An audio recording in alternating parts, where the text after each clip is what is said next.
At the center of the transformations shaping the modern world emerges a market that brings together faith, innovation, and sustainability. A market that continues to grow, evolve, and move trillions of dollars worldwide. The global halal market.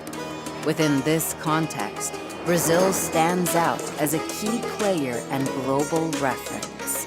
And here takes place the largest halal forum in the Americas. Organized by the Arab-Brazilian Chamber of Commerce and Fambras Halal Certification, the Global Halal Brazil Business Forum. More than just a concept, halal embodies trust, quality, and purpose, spanning every sector: food, pharmaceuticals, cosmetics, fashion, tourism, finance, and technology. It brings together a quarter of the world's population around values that respect human dignity and protect our planet. Owing to its productive capacity, entrepreneurial innovation, and robust diplomatic relations, Brazil stands as a global leader in the halal trade, seamlessly blending tradition with technology and shaping the future with responsibility and foresight. The Global Halal Brazil Business Forum 2025 arrives with a unique purpose: to connect and empower companies that believe in the vast potential of the halal market. Knowledge creates opportunities, and networking transforms ideas into thriving business ventures. This year, the central theme, Halal Green, Sustainability and Innovation, reflects a new era in global business. An era defined by environmental responsibility, ethical integrity, and technological advancement. Welcome to the Global Halal Brazil Business Forum 2025, the largest halal forum in the Americas. The future of halal business starts here. Connecting businesses, connecting cultures, connecting the future.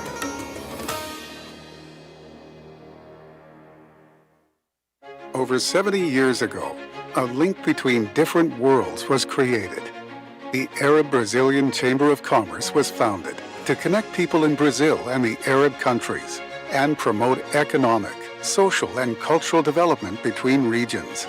Headquartered in Sao Paulo, with strategic branches in Itajaí, Brasilia, Dubai, and Cairo, we are the gateway to expanding and internationalizing your business. With exclusive benefits such as networking, matchmaking, customized consulting, business missions, and technological solutions like the innovative Elos blockchain platform. We support our members to generate business opportunities and expand their commercial frontiers. Arab-Brazilian Chamber of Commerce. Opening doors, connecting worlds.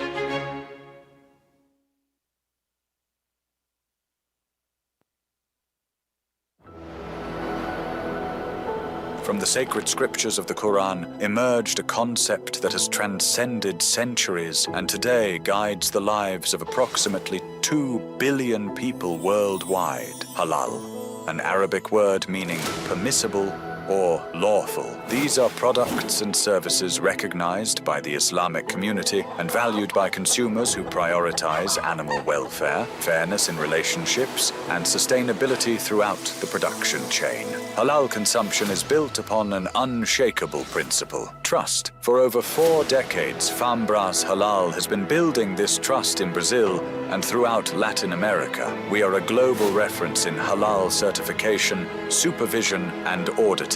Operating with excellence, we adhere to technical standards and the principles of Islamic jurisprudence, ensuring quality, safe food, and transparency at every stage of the process. Responsible for the development and implementation of the halal system in Brazil, Fambras Halal holds the largest number of international accreditations in Latin America. We validate products recognized in over 160 countries, creating opportunities, establishing Brazil as the world's largest exporter of halal protein. Halal certification is the passport to the Islamic market. To achieve this, we assemble multidisciplinary teams of highly qualified technicians, auditors, and religious experts. We act as a pillar of positive social impact, development, and building a social legacy. Beyond certifying excellence, we affirm our commitment to integrity, trust, and the future. Fambras Halal, from Latin America to the world.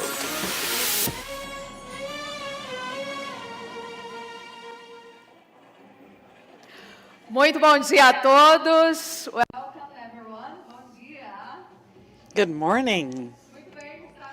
Okay, so we are beginning the second day of Global Halal Brazil Business Forum, promoted by the Arab Brazilian Chamber of Commerce and Fambras Halal Certificador. I'm Renata Amaral, and today we're going to talk about innovation, technology, and sustainability that provide momentum for business and expansion of commercialization developed to address the lifestyle of the Muslim consumers. Once again, we would like to thank our sponsors for their participation that allowed us to organize this forum, especially the group MBRF and Modon. So our event is directly from the Sheraton WTC Hotel, which is the first certified hotel as being Muslim-friendly here in São Paulo, and it's the first state of the Americas to become officially adapted to halal tourism, offering experiences aligned to the needs of the Muslim population. And we are also being broadcast to the whole world through the official platforms of the Arab Chamber and Fambras Halal. Remember, to those who are here, we have simultaneous translation available, channel 1 in Portuguese, 2 English, and 3 in Arabic. Let's talk a little bit about the size of the global friendly tourism Muslim market. So it was $270 billion in 2023, and we projected a growth estimated at 77%, coming to $384 billion in 2028.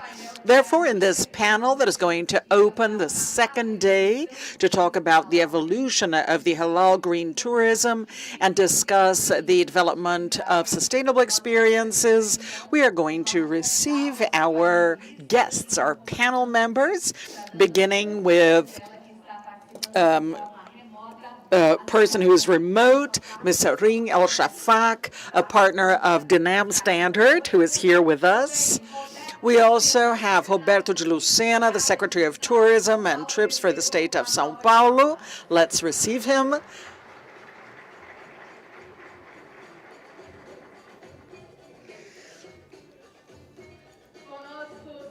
We will also have Mr. Alisson Andrade, the Coordinator of International Markets from Embratur. Let's give him a hand.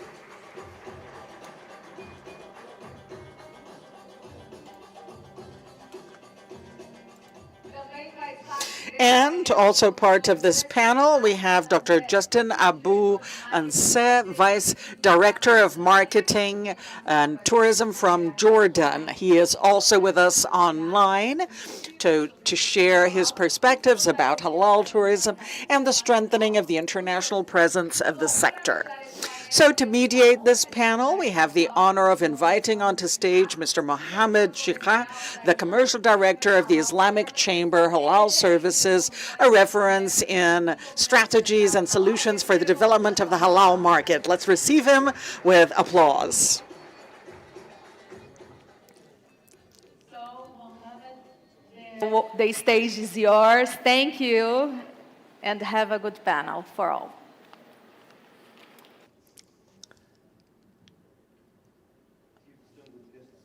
Caros convidados, membros do painel, organizadores, salam aleikum. É uma honra e um prazer Session titled Green Halal Tourism. development of sustainable destination and experiences. Today's discussion sits at the intersection of two global movements, shaping the future of halal, sustainability, and the halal economy. The global Muslim-friendly tourism market reached an impressive $217 billion in 2023, and projection showing it's growing by 77% to reach $384 billion by 2028. But behind these numbers, lying something deeper, a change in the mindset. A new generation of travelers is emerging, younger, more conscious, with high purchasing power. They no longer travel just to see the world, but to understand it. They seek experiences that are not only enjoyable, but also meaningful, ethical, and responsible. And this is where the concept of green halal tourism becomes so powerful. The essence of halal extends far beyond dietary rules. It represents purity, balance, care for creation, respect for all living beings. Similarly, the essence of sustainable tourism lies in protecting our planet, supporting local communities, ensuring that travel leaves a positive footprint. When these two worlds meet, sustainability and halal, we are not just creating a market opportunity. We are defining a new philosophy for travel, one that unites values, culture, and responsibilities. From the design of eco-friendly resorts that accommodate Muslim travelers, to ethical supply chain in food and hospitality, to destination strategies that prioritize inclusion and environmental care, green halal tourism has the potential to set a new global benchmark. It's an approach that speaks not only to Muslim travelers, but to every traveler who cares about authenticity, fairness, and the preservation of our shared world. Ladies and gentlemen, welcome. Thank you all for joining this inspiring conversation. And let me start by asking my esteemed panelists question directly, and I will start by Mr. Roberto.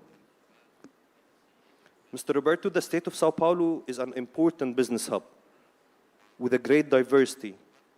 What are the specific strategies and public policies that Sao Paulo is implementing or planning to adapt its hospitality, food, transport, infrastructure to be halal friendly and simultaneously promote the sustainable tourism practices? Muito bom dia.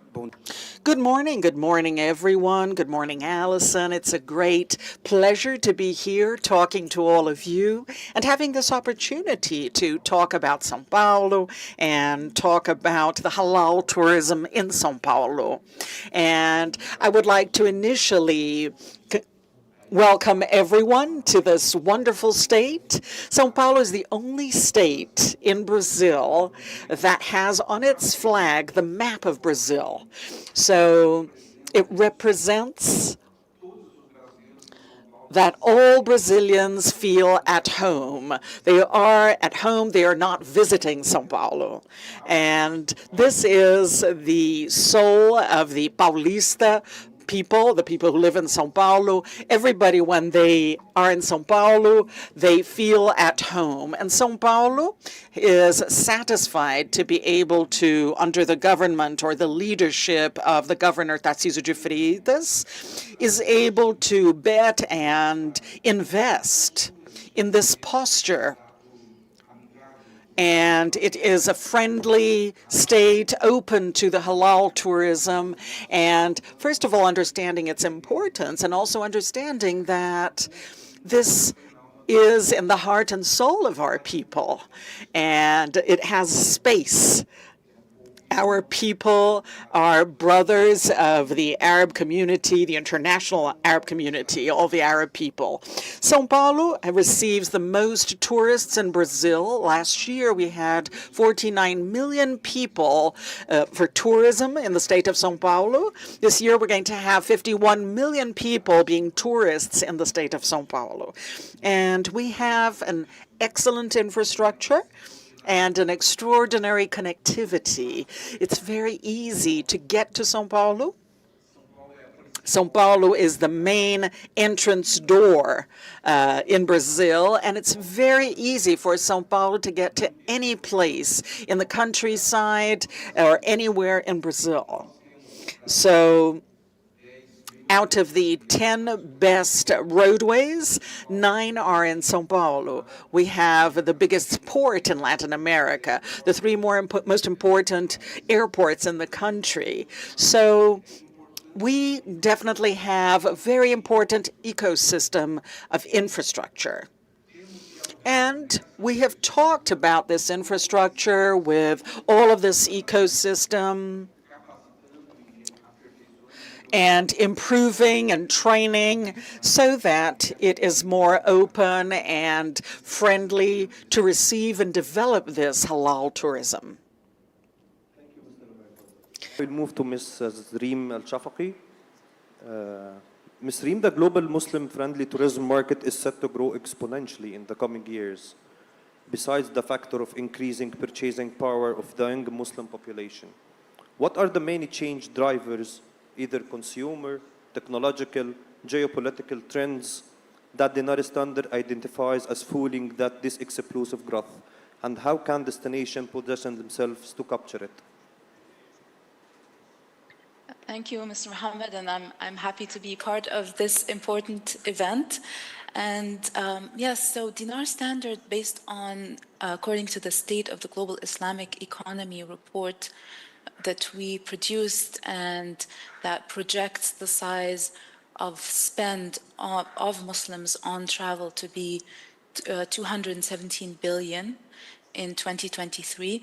Some of the drivers that we have tracked, and we divide them into demand side drivers and supply side drivers. So demand side meaning consumers, what is happening in terms of Muslims around the world. So you mentioned definitely a growing population, currently about 2 billion people, and it represents roughly a quarter of the world's population. And in 2050, it's expected to reach 29% of the global population. And also, you mentioned that the Muslim population is young, and it represents a larger portion of the global youth population. And then some of the other demand side drivers are rising income. So economic growth is happening across Muslim majority countries, as well as within Muslims in non-Muslim majority countries, and making the middle class stronger and can afford to travel. So increasingly, and this is a global phenomena, not just in the Muslim segment, but more people are able to afford to travel. And another demand side driver is that Muslims are increasingly sticking to their values in terms of what they are demanding when they travel. So now their expectation is that they want to be able to eat halal, they want to be able to have prayer spaces and have a general family-friendly environment. So the values are increasingly becoming more dominant.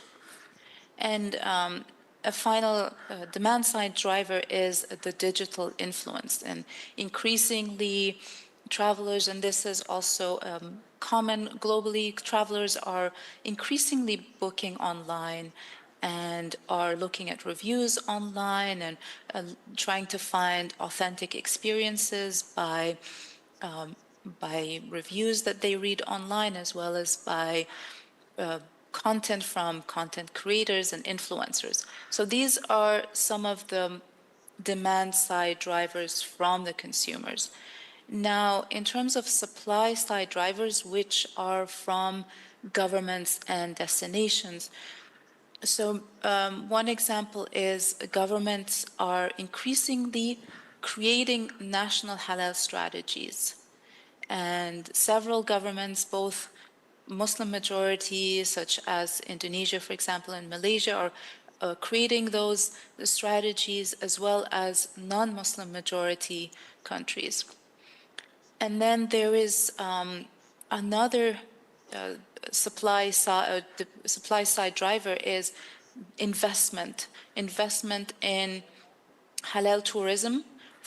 We're seeing increasing investments from GCC countries. For example, the UAE invested in Indonesia's tourism infrastructure, including in Muslim-friendly resorts. Qatar is planning to invest in Philippines' halal tourism sector and helping develop halal-certified hotels and resorts. And also Saudi Arabia is investing in Pakistan's coastal cities, they're bringing investment capital to some of the beaches, hotels, and heritage zones in Pakistan. And of course, innovation with AI and digital transformation. And for example, Malaysia's digital tourism lab, Saudi Arabia's initiatives to use AI to personalize Umrah and travel experiences. So these are some of the supply side drivers. And one final one is sustainability. And I know we are a little behind, but destinations are starting to combine halal assurance with environmental responsibility. One example is UAE's new law requiring travel firms to report their carbon emissions.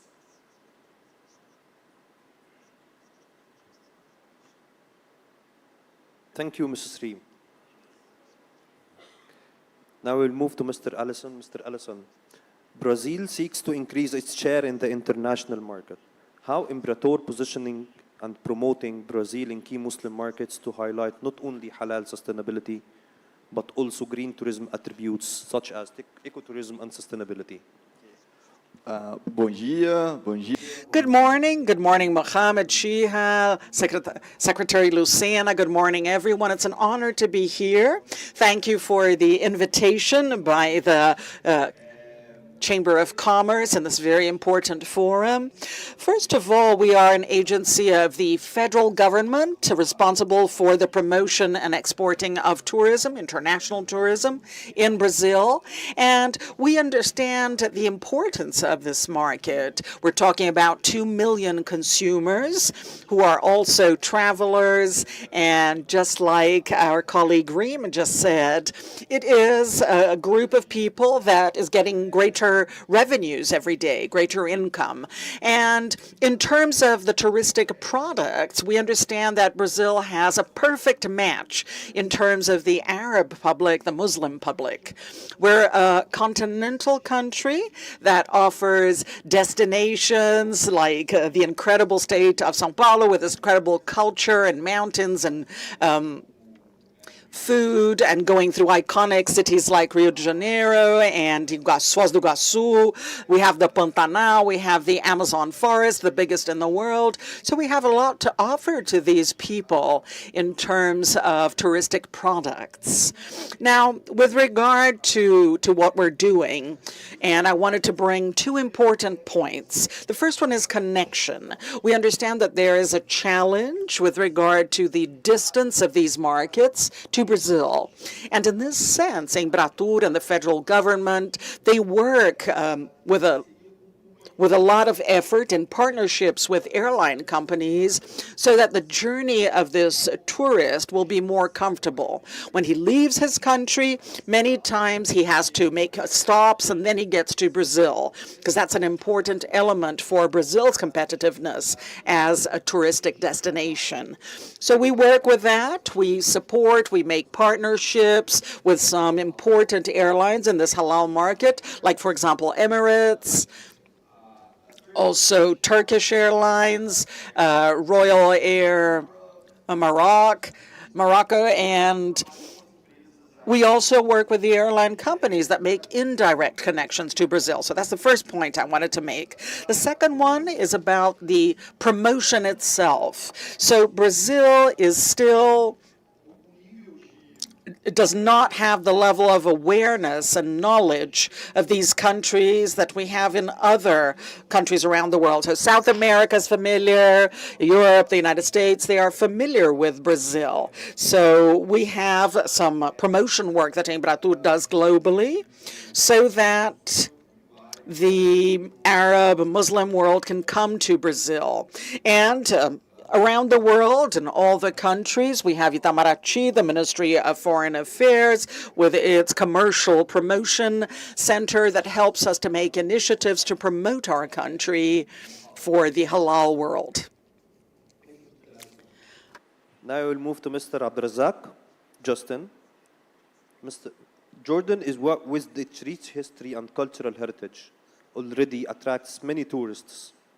How is the Jordan Tourism Board integrating sustainability guidelines and halal tourism requirements to develop new experiences that appeal to the young Muslim population with a higher awareness of responsible tourism? Assalamu alaikum and good morning. Obviously, as a tourism board, it is our responsibility to always keep up with the demand of tourists from all over the world. Obviously, halal tourism, we're competing with multiple destinations and we have to remain competitive, but it's important to say that Jordan is not trying to become, we already are a halal tourism destination. But at the same time, we have to try and keep up with what is going around us, what is going on internationally, and what potential travelers are looking for. This is where sustainability comes in, and this is where diversification of tourism experiences and products tend to lie. So as a tourism board, we've been working for the past couple of years with an increased focus this year on understanding better what sustainability is and how entities within Jordan are implementing sustainable practices for potential travelers. Obviously, this ties into making sure that we are aligned with experiences that are family friendly, that are friendly to Muslim travelers, and that are competitive with other destinations. So that's why it's always important to understand your target audience, and it's also always important to keep developing your experiences to make sure that they are aligning or matching with what the demand is. Obviously, we've been talking about. Obviously, we always talk about we're well known for Petra, we're well known for Wadi Rum, but at the same time, it's important to increase awareness of what a potential halal tourist is looking for. So when it comes to hotels, when it comes to accommodation and food, that is already there, but obviously we have to reach a larger target audience, and we also have to capitalize and focus on the younger traveler who has maybe increased financial capabilities as they grow older to travel. So that's how we are trying to position ourselves by increasing awareness, by tapping into various markets, not only the traditional markets, be it Saudi Arabia or the GCC. We're trying to expand our awareness as a halal tourism destination and as a Muslim friendly destinations to Europe, where there is an increasing Muslim population. They're looking for destinations to come from where they can be comfortable and they can maintain their values and their norms, and also experience the diversity and authenticity of the culture. Thank you, Mr. Abdrazak. Now I will turn back to Mr. Roberto. Mr. Roberto, what is the biggest practical challenge, either it's infrastructure, certification, or training, that Sao Paulo faces when trying to be competitive in the green tourism segment, and how do you plan to overcome it?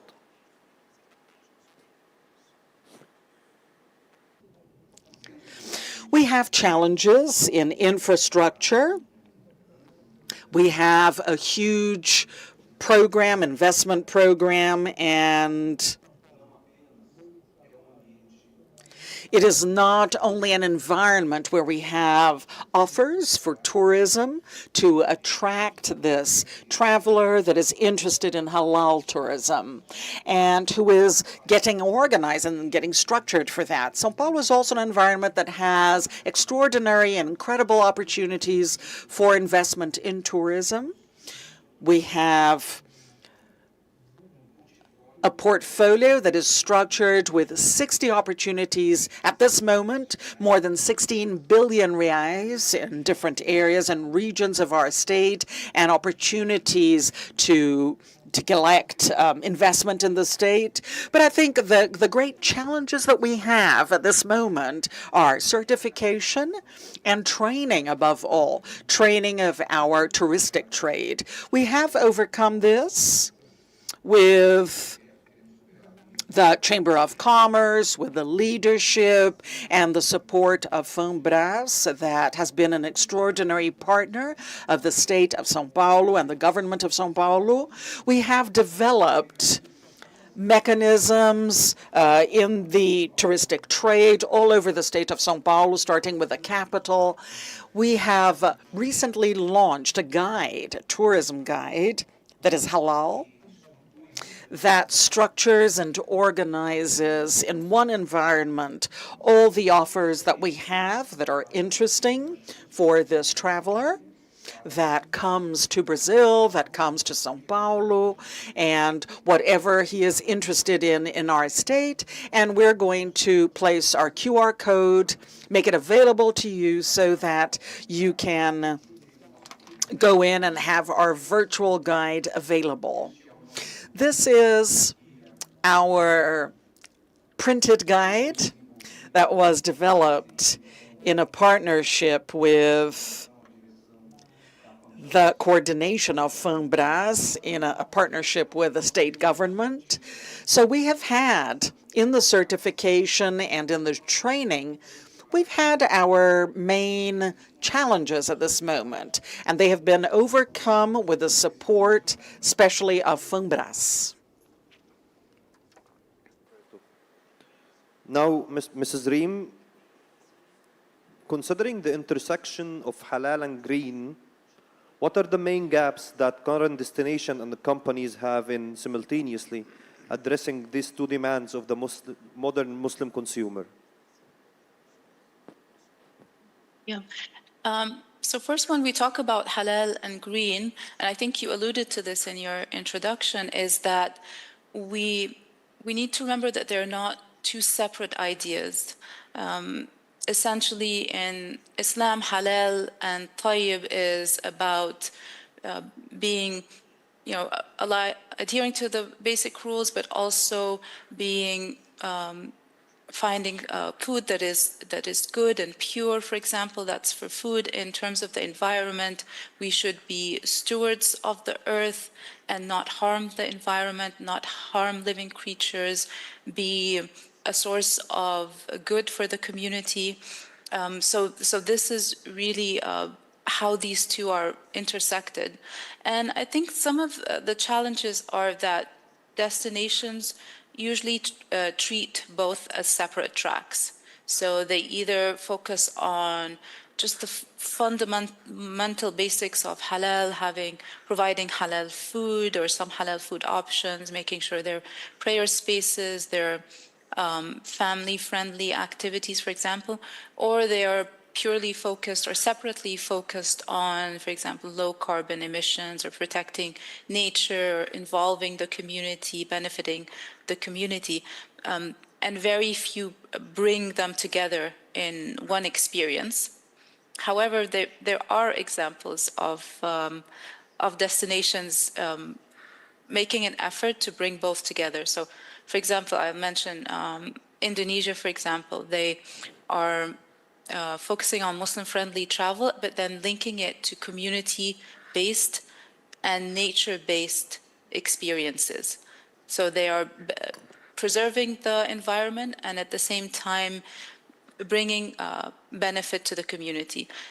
One example is I visited in Lombok, which is an island close right next to Bali, but it's more Muslim friendly, and they have a weaving village where the islanders have this traditional craft, and visitors can visit without and benefiting the community, but without affecting the environment or harming the environment.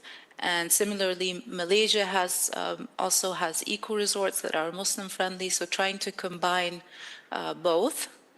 And I feel Brazil has a huge opportunity, and as Mr. Roberto and Mr. Allison mentioned, you've already taken very great steps in terms of both Muslim friendly and in terms of environmental friendly. And I think focusing on both together and thinking of them as one and not two separate initiatives, I feel that will be beneficial and will be attractive to the same segment. There are Muslims who are aware, who want to, when they travel, want to benefit the country they are visiting and want to avoid bringing harm. So these are some of my thoughts in terms of that. Thank you, Mrs. Reem. Now, Mr. Ellison. Adaptation in hospitality and food and transport requires training. What are Embratur's initiatives to support Brazilian production chain in understanding and implementing the requirements for both halal and sustainability, transforming them into competitive advantages? Okay. With regard to sustainability, just like your question, I'm going to connect with what our colleague Reem said about sustainability and how we bring this to tourism and having Brazil as a touristic destination. We understand that tourism is one of the vectors for sustainability because it is through this industry. Without a chimney, we are able to take development and at the same time preserve nature and culture. I wanted to bring an example. So last week I was with entrepreneurs in the Amazon in Pará, and it was very interesting because connecting with the communities that talked about the place where they do community-based tourism, which is what Reem was talking about. They stopped deforestation, they stopped agriculture, and now they're dedicating themselves completely to tourism. And now they're trying to salvage the original characteristics of their communities because that's what tourism wants. So we are seeing tourism as a vector for sustainability, first of all, and the national plan of promotion, the promotion of the Brazil plan that was launched in May abroad, it has sustainability at its core. So we have a connection with what Reem said about sustainability. With regard to how Embratur and the government is supporting this, Mohammed, we have the work of internationalization of the companies, especially small and medium entrepreneurs. We understand that bigger companies, they have in their DNA nationalization, right? So we have Sheraton, where we are, that has halal practices that are well implemented. So we understand that doing this through small and medium-sized companies, and tourism is done by these smaller companies anyway, this is a way of training them. And I bring two important points to answer your question. Training and connection. So first of all, in terms of training, I think everybody is on the same page because we need to train the national trading, the operators, the hotel owners, everybody that works with tourism in Brazil about the characteristics of halal tourism. So that's an important point. The second point is to also train the trade operators, so the touristic trading of the halal countries about Brazil. So there's still very little knowledge in our country, and Embratur launched a program called Brazil Travel Specialist, which is a platform for online training where they can make a course about Brazil and they can get a certification of being an expert in Brazil. And then after doing this course, they can also go into a club of friends for tourism in Brazil, receive updates, and participate in competitions. And Embratur also does some work with connecting national international trade through international trade shows, road shows, digital material, so that this connection can happen between Brazilian entrepreneurs and entrepreneurs from Arab countries.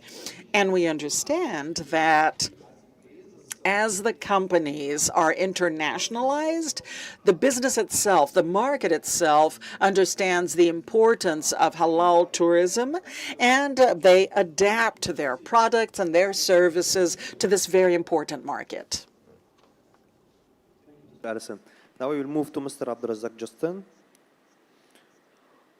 What is the biggest practical challenge that Jordan faces when trying to be competitive in the halal green tourism segment, and how do you plan to overcome it?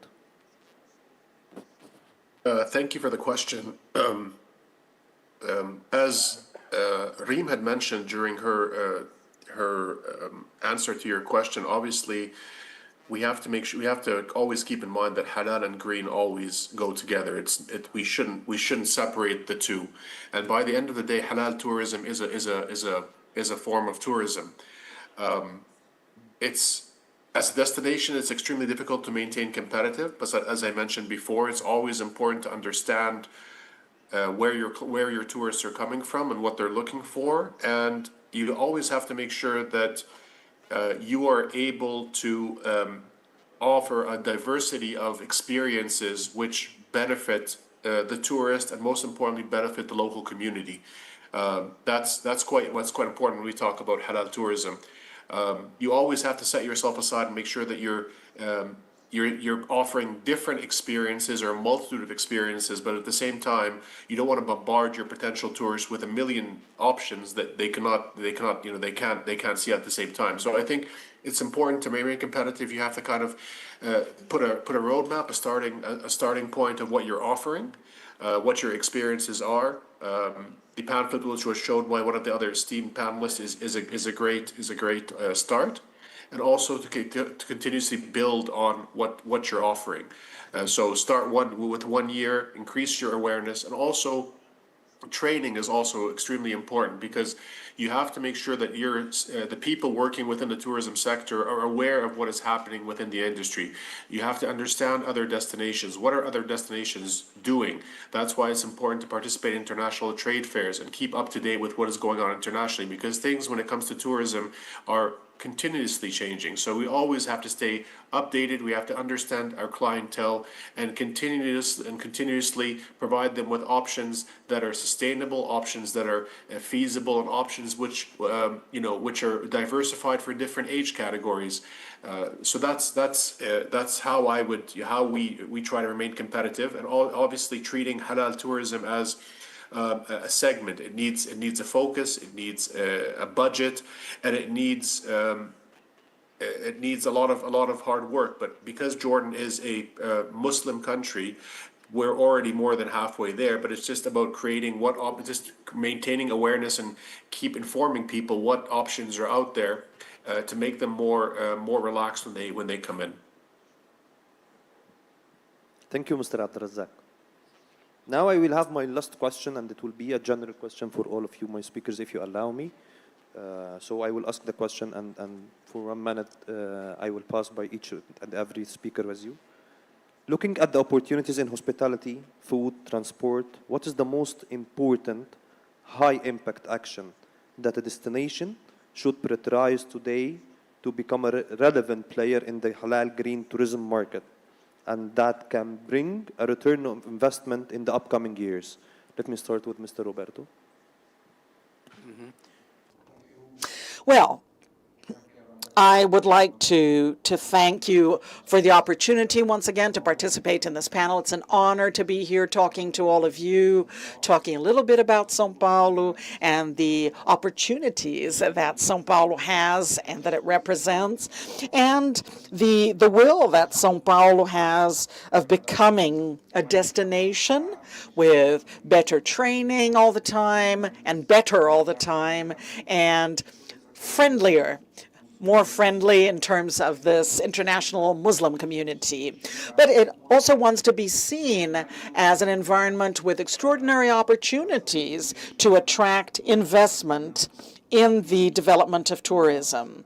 So we believe a lot in this potential. We want to make this effort.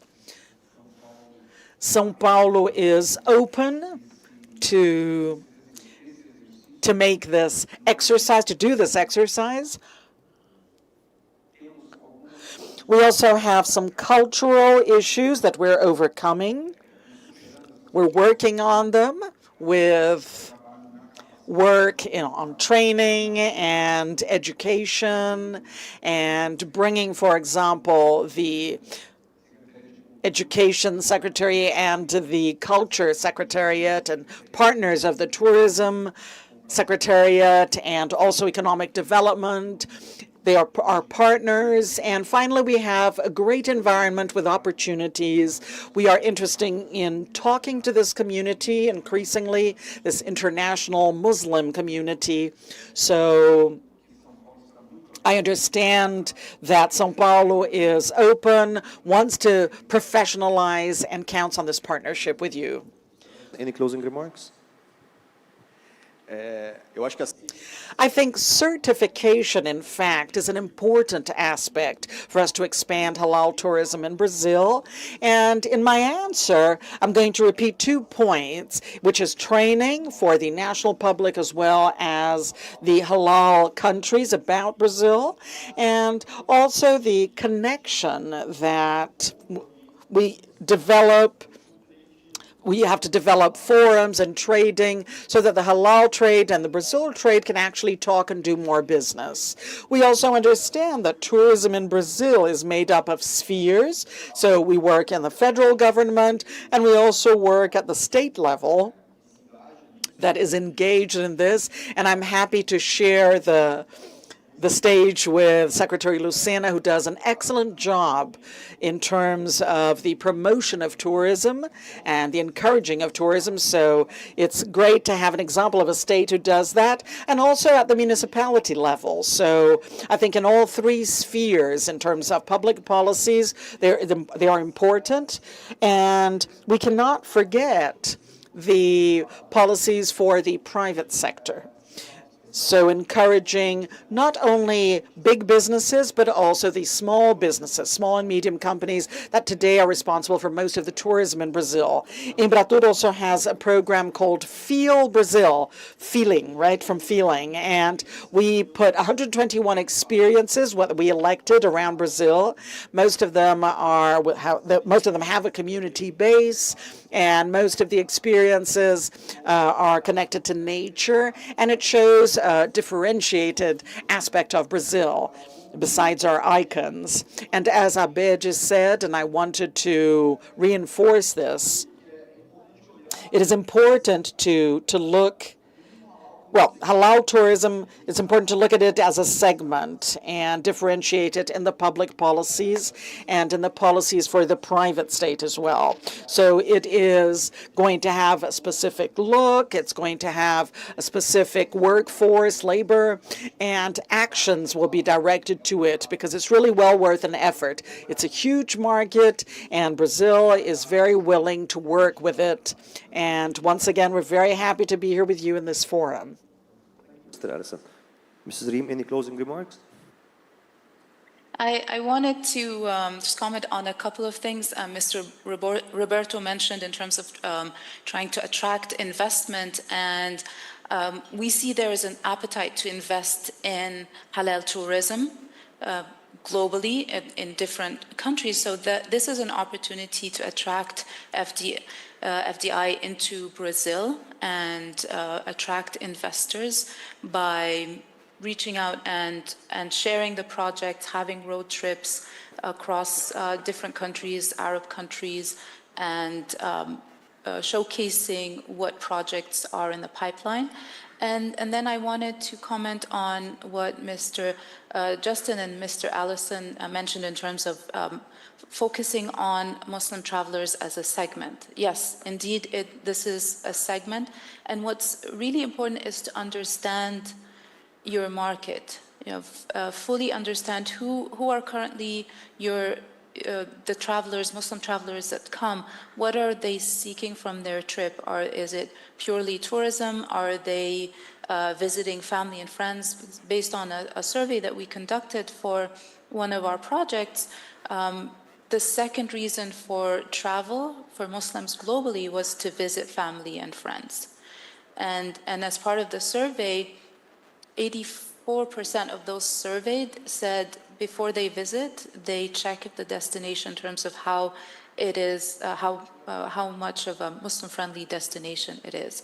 So it's important to understand what your target segment is looking for, and not just in terms of halal friendliness, because at the end, travelers travel to have experiences, and I love the theme of Feel Brazil, the promotion that Mr. Allison mentioned, and that's what people get. They want to travel. They want to have an authentic experience. They want to have a genuine local experience, and then combining that with the halal and Muslim-friendly aspect, with environmental considerations and responsible travel.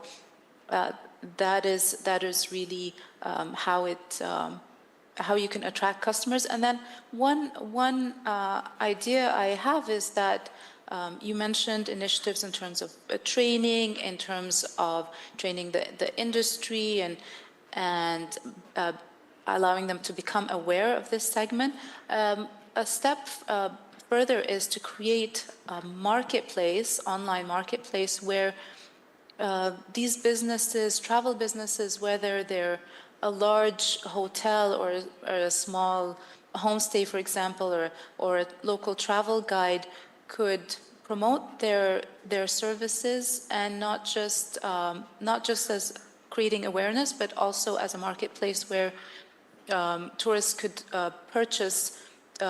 could book and purchase some of these. And this way, the government is supporting, or the chamber and FAMPRAs are supporting the industry, helping them reach customers, and at the same time, travelers have one platform where they are able to book different experiences and accommodation and other attraction visits through one platform. Thank you, Mrs. Reem. Mr. Justin, any closing remark? Yes, thank you. As everybody had already mentioned, I think it's important for us to, excuse me, for any destination to be authentic. Travelers are very aware of the way they want things to be when they go to a destination, and they're very quick to pick up when something does not feel natural. So when you're talking about any kind of segment, including halal or green tourism, things need to be authentic. Things need to feel natural. They don't want to be. You should not force things. And we also need to maintain that the entire purpose of travel is to engage in experiences that you would not have the opportunity to engage in when in your home country, and that is very important. And I think when it comes to Jordan or any other destination, the people are at the core of that experience and at the core of that authenticity. It's important for us to maintain our authenticity, and to make sure that we understand our target segment, we know what they want, and we basically move forward in that direction. Thank you, Mr. Justin.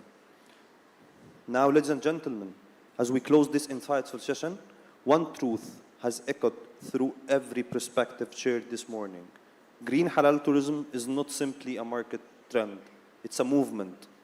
As we look ahead, let's remember that the future of tourism will not be defined only by where we travel, but how we travel, why we travel, and what we leave behind.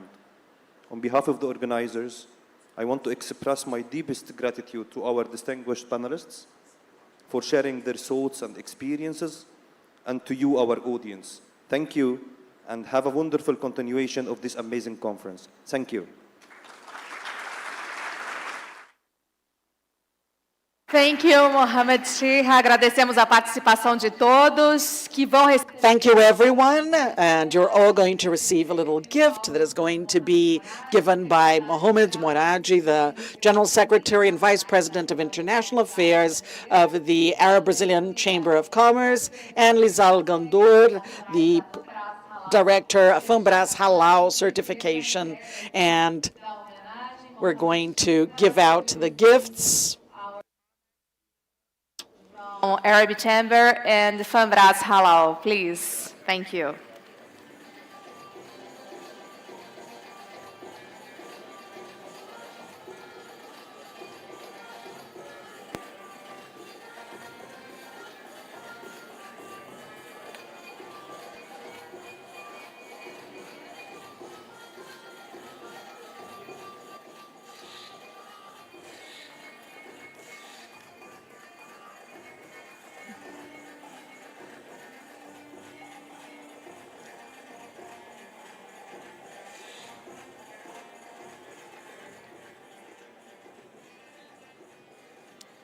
Muito obrigada, mais uma salva de palmas.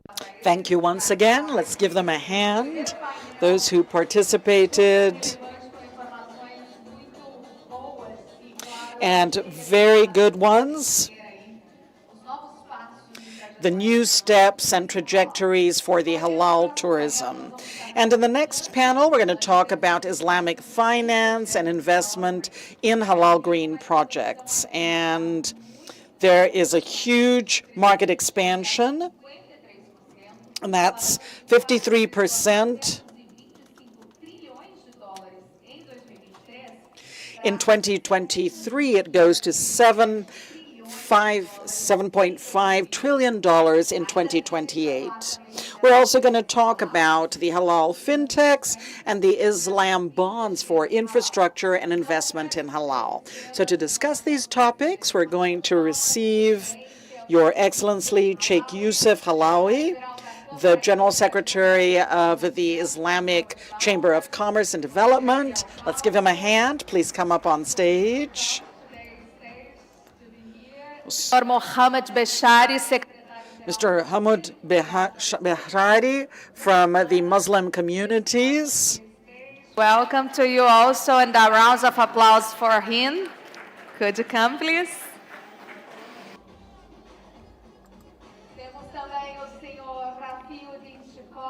We also have Mr. Rafiuddin Shikok from Dinar Standard, who will be with us online, and also Ms. Luciana Oliveira. She is the relationship manager from NIN Capital. Let's give her a hand as well.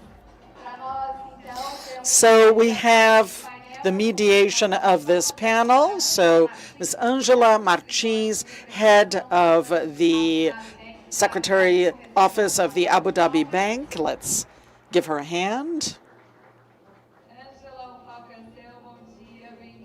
Good morning, welcome. Hello, is this working? Good morning, everyone. It's a pleasure and honor to be here moderating this panel with a very interesting subject.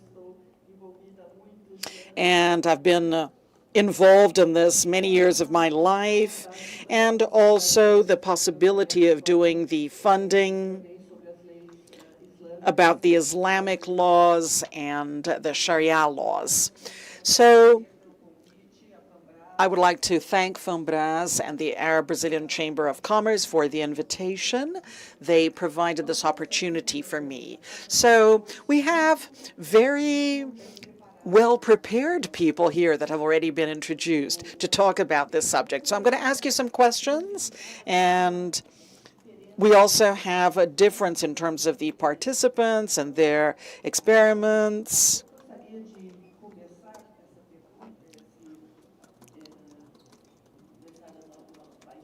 And then we're going to start our panel with Dr. Beshari. So I'm going to move to English now because you're all English speaking, right? I will start my question. So, Mr. Beshari, how can we redefine wealth so that it does not become the center around which human beings revolve, but rather an instrument through which the common good revolves? Yes, Mr. Beshari. الشكر موصول إلى إدارة المؤتمر على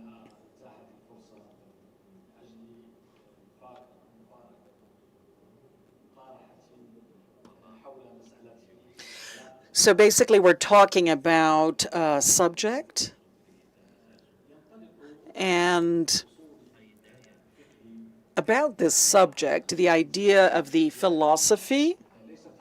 This is the relationship of men with people. It's not only a consumption, it is preservation and balance between society, and money is not an absolute power. It is a way of, it's a mechanism to achieve an important objective. And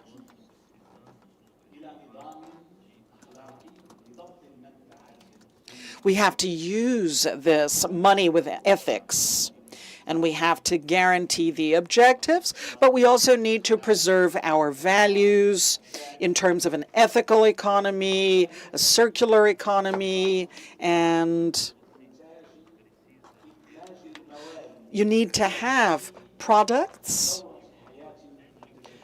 in an ethical manner that will respond to the values of the life of the Muslims. We have to review some titles that make the money and administrate the money in a non-ethical form, but we also need to get away from this philosophy that can reduce human beings to a mere consumer. So our halal philosophy takes this into consideration, and we have to talk about other philosophical issues of jurisprudence in our religion. And that's why our touristic activities should be based on the historical trajectory of our societies. And that's why your question will lead us to preserve our Islamic soul and preserve the environment and nature, and also preserve our money and our resources to be able to guarantee quality, not only for us, but for future generations, and also the education, so that it is convenient and according to Islam and its values. And we also need to update ourselves in terms of the economic area in the Islamic countries and the vision of Islam that participated in the building of the pillars of the Islamic population. So we have to measure values according to the capacity of guaranteeing things for future generations and not with the volume of wealth. Banking, and it is exactly what caught my attention when I've been introduced to the Islamic finance at the end of the 90s. It is really a way of doing financing, but looking at the individual and partnering and being together. Thank you very much for your considerations, wise considerations. So continuing our panel, I'd like to address a question, first of all, for Mr. Hafiuddin. Mr. Hafi, Dinar Standard produces the Global Islamic FinTech report annually. Can you share how Islamic FinTechs are linking with the sustainability agenda? Great, thank you so much, Ms. Angela. And I'd like to start by first of all, thanking Fambras and the Fambras team for inviting me, and also Excellencies Mohammed Hussein Al-Zoghbi and William Adib, and eminent panelists with me as well. Thank you for having me. As my colleague mentioned, it is important to highlight the social aspect of halal. In all of our discussion, it would be a big miss if we just focus on the economic impact and the business side of halal ecosystem. So I really congratulate Fambras to bringing the topic of halal green, sustainability, and other ethical aspects that not only are important for the halal ecosystem globally, and we know the numbers, we've heard about them since yesterday, but also at a global level, this economic trend that is halal is something that is good for the world, and it brings common values that connects us. So today, as we all know, digital transformation led by very emerging artificial intelligence developments, as well as the general developments around technology, is such an anchor. And when we talk about green ecosystem building through halal, investments in halal that relate to the wider thesis, the first thing is we know halal by definition is green in its purpose. So as we refer to the maqasid al-sharia, or the purpose of the Islamic laws, underlying is ethical, green, all of these considerations. So by definition, already there is green embedded. However, there are broader definitions that go beyond the basics of green, and I think it's great to cover them. And I'd like to share with you some insights now on the Islamic fintech side. So as we've heard today, Islamic economy, or the Muslim or halal economy, is multi-billion dollars, representing 2 billion consumers globally. Within fintech, or financial services tech, we've been producing an annual report for the last 3 years that we have sized about dedicated Islamic fintechs, about 490 such platforms globally, that have in 2024 had a transaction volume of about $160 billion. And today, the concentration of that ecosystem, starting from Saudi Arabia, and then Malaysia, Indonesia, UAE, UK, and also here in the United States, where I'm based currently. These are all platforms digitally that are fertile grounds for green finance innovation. And I'll give you some examples. As you're sitting in Sao Paulo, looking at the opportunities of halal, both for Brazil and for Brazil to reflect on its global relevance of the halal ecosystem, the areas of green financing are interesting. One of the areas that we're seeing is carbon markets that are going Sharia compliant. As we know, the carbon exchanges are a global phenomenon or proposition. Recently, Bursa Carbon Exchange from Malaysia launched its first Sharia-compliant carbon exchange. They ran its first auction of Malaysia's nature-based credits. And this signaled a pipeline for such Sharia-compliant corporate offsetting across Muslim-majority countries or OIC member countries. Also recently, XTCC has launched a Sharia-compliant carbon credit investment ecosystem.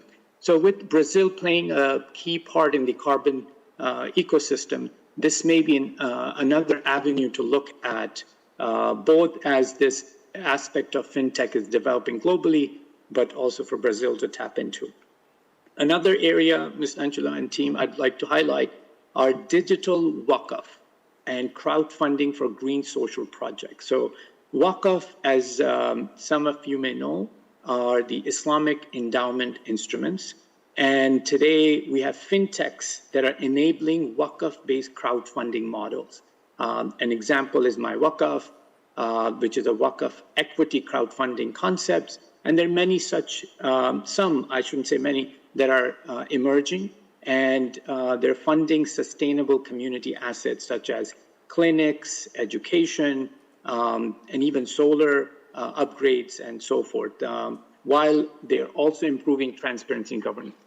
And finally, I'd like to highlight that with leveraging some of the Web 2.0 platforms such as blockchain and micro impact sukuks, we recently see Blossom Finance out of Indonesia issue or create a first primary sukuk public blockchain platform called Smart Sukuk. It's a micro sukuk, and I know we'll talk about sukuks a bit later, that are channeling funds to micro entrepreneurs. And this is a living example of fintechs that are cutting issuing costs and scaling social impact finance, and aligning, as I refer to, the maqasid or socioeconomic benefit. Regulations-wise, today, a very recent development, in fact, last year by ICMA, Islamic Development Bank, and LSEG, they issued a guidance on green, social, sustainable sukuk or Islamic bonds issuances. And this is a principle-based template that's going to be driving or enabling digital platforms to plug in. So these are some of the examples that refer to the development of halal green investment through the digital platforms. Thank you very much for your very, very good and comprehensive explanation. And now I will move to Sheikh Yusuf Halawi. And I will profit from your great experience in several countries to ask you a very, very objective question. Although even in Islamic countries, the halal industry and the Islamic banking activity are not always directly linked, how do you think these two so important industries could structure themselves to better collaborate? And in the case of Brazil, how could the halal industry benefit from that? Can you give us an idea, considering your experience also in other non-Islamic countries where Islamic banking is very active? Yeah, Bismillah ar-Rahman ar-Rahim. Thank you for that important question. So I will build on what my colleague just mentioned. Dr. Muhammad, he mentioned like the philosophical background of Islamic economy, and my colleague from the state, who unfortunately couldn't join us, he should be with us today in person, he mentioned several examples, and he mentioned a very important sentence. So there is no halal by default is a green, which means there is no unethical halal and ethical halal, or unsustainable halal and sustainable halal. If we take that plus the philosophical background, this means the halal concept is just for humanity. It is for the benefit of every human kind and for the whole planet, including animals, including environment, including everything. And to add to that, many scholars noticed when halal mentioned in Quran, it was very clear, it wasn't just for Muslims. It was mentioned and it was addressed to the humankind. So based on that, we will understand the potential of halal as the only alternative system which is working today for the capitalism, because we understand today, based on a research published by Nobel Prize winner, how the inequality, how the damage, even the SDGs should be achieved by 2030. And today we are at the end of 2025. What is the situation? In around 40% of that SDGs, we are in a situation worse than 2015, where the SDGs has been agreed on. So what's the alternative? We don't have any other alternative. Halal is working. Brother Rafiuddin, he just mentioned it's over 2 trillion, which means it is working. It has an execution in everything. And mentioning the fintech, the beauty of fintech is that it goes to every aspect. So Islamic banking is very regulated. It's very regulated. So it covers almost just the niche market of the whole economy. But when it comes to waqf, he mentioned it as the Islamic endowment, waqf cover every aspect of life. And fintech can cover any financial services, regulated or unregulated. So with that, we can understand that the potential is huge. Sky is the limit, covering the whole life. It is not just could be achieved through Islamic economy. No, it has been already achieved and proved for more than 10 centuries through the Islamic civilization. So with having like 25% of the population as Muslims with their belief, this means the potential is really unbelievable, and the needs for the whole humanity is also in everything. And we have a great examples even in non-Muslim countries.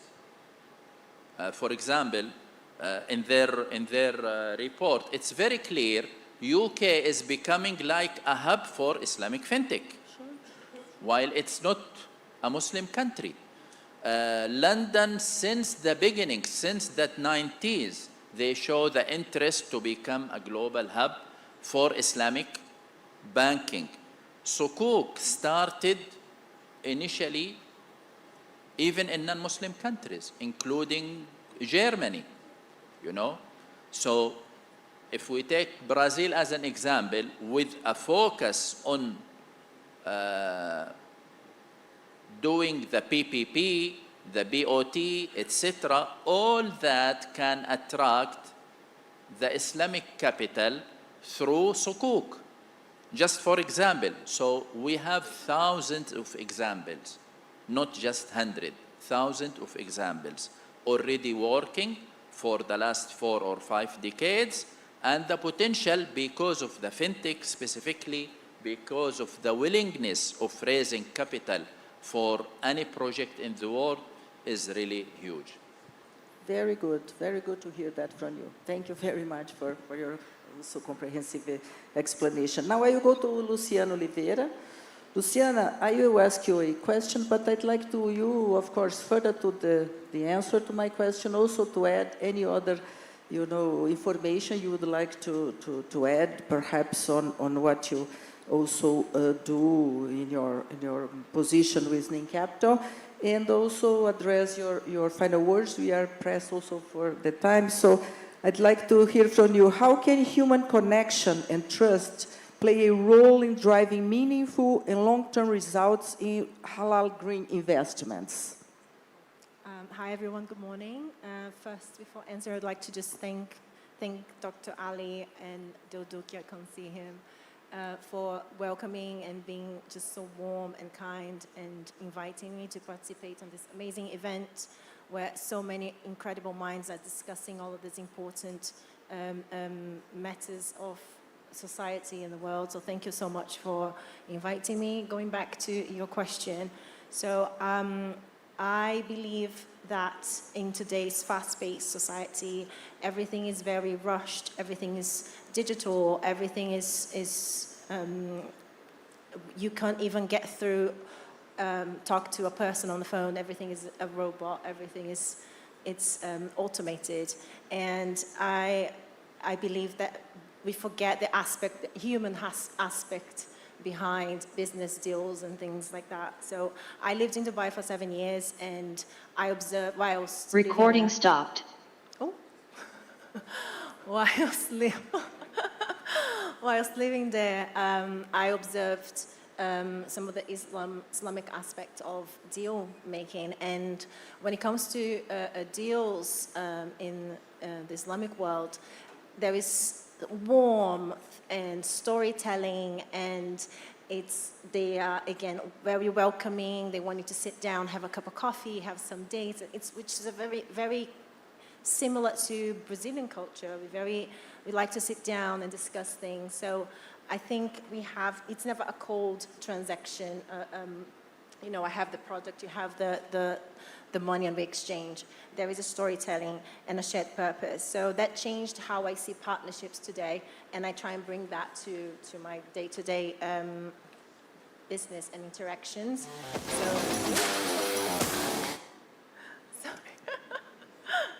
It is to make you feel even more comfortable. I know, I was already nervous, and now.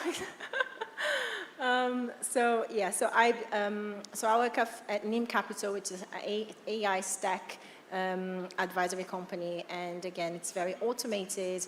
I worked with my colleague Mohammed, and he brings 20 odd years expertise in management of wealth and AI, and I bring communication and understanding and empathy. to the business. I believe that's the combination that brings business together long term. And one of the things I'm very passionate about is the psychology of human connection. So I try to implement that on my day-to-day, again, interactions with people and business and deals. So one of the things I try to practice is active listening. So not just sit there and listen, like try and actively understand what all the parts involved want and what the main goals are. I also observe tone and body language, and I try to mirror that. To make the person feel comfortable and things like that. I also take notes after meetings and details, personal interests, and the values, which is extremely important, again, in Islamic philosophy.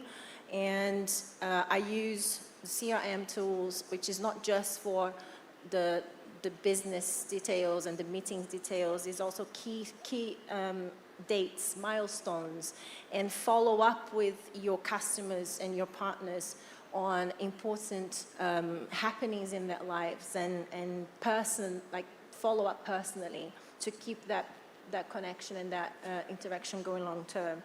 So I think again, in nowadays fast-paced society, just try and genuinely connect with your colleagues, with your partners in businesses.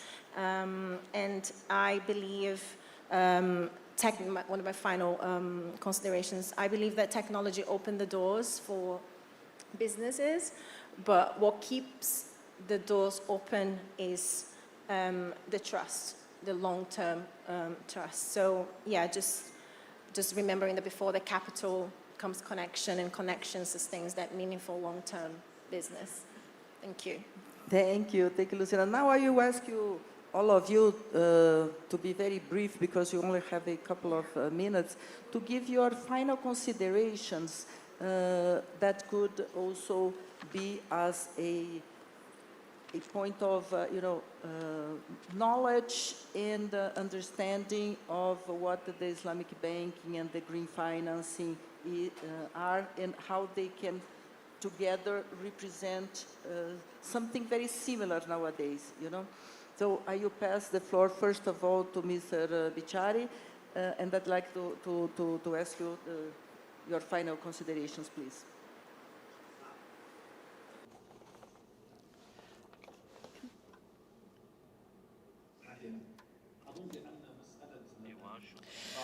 I think the issue of economy, alternative economy, circular economy,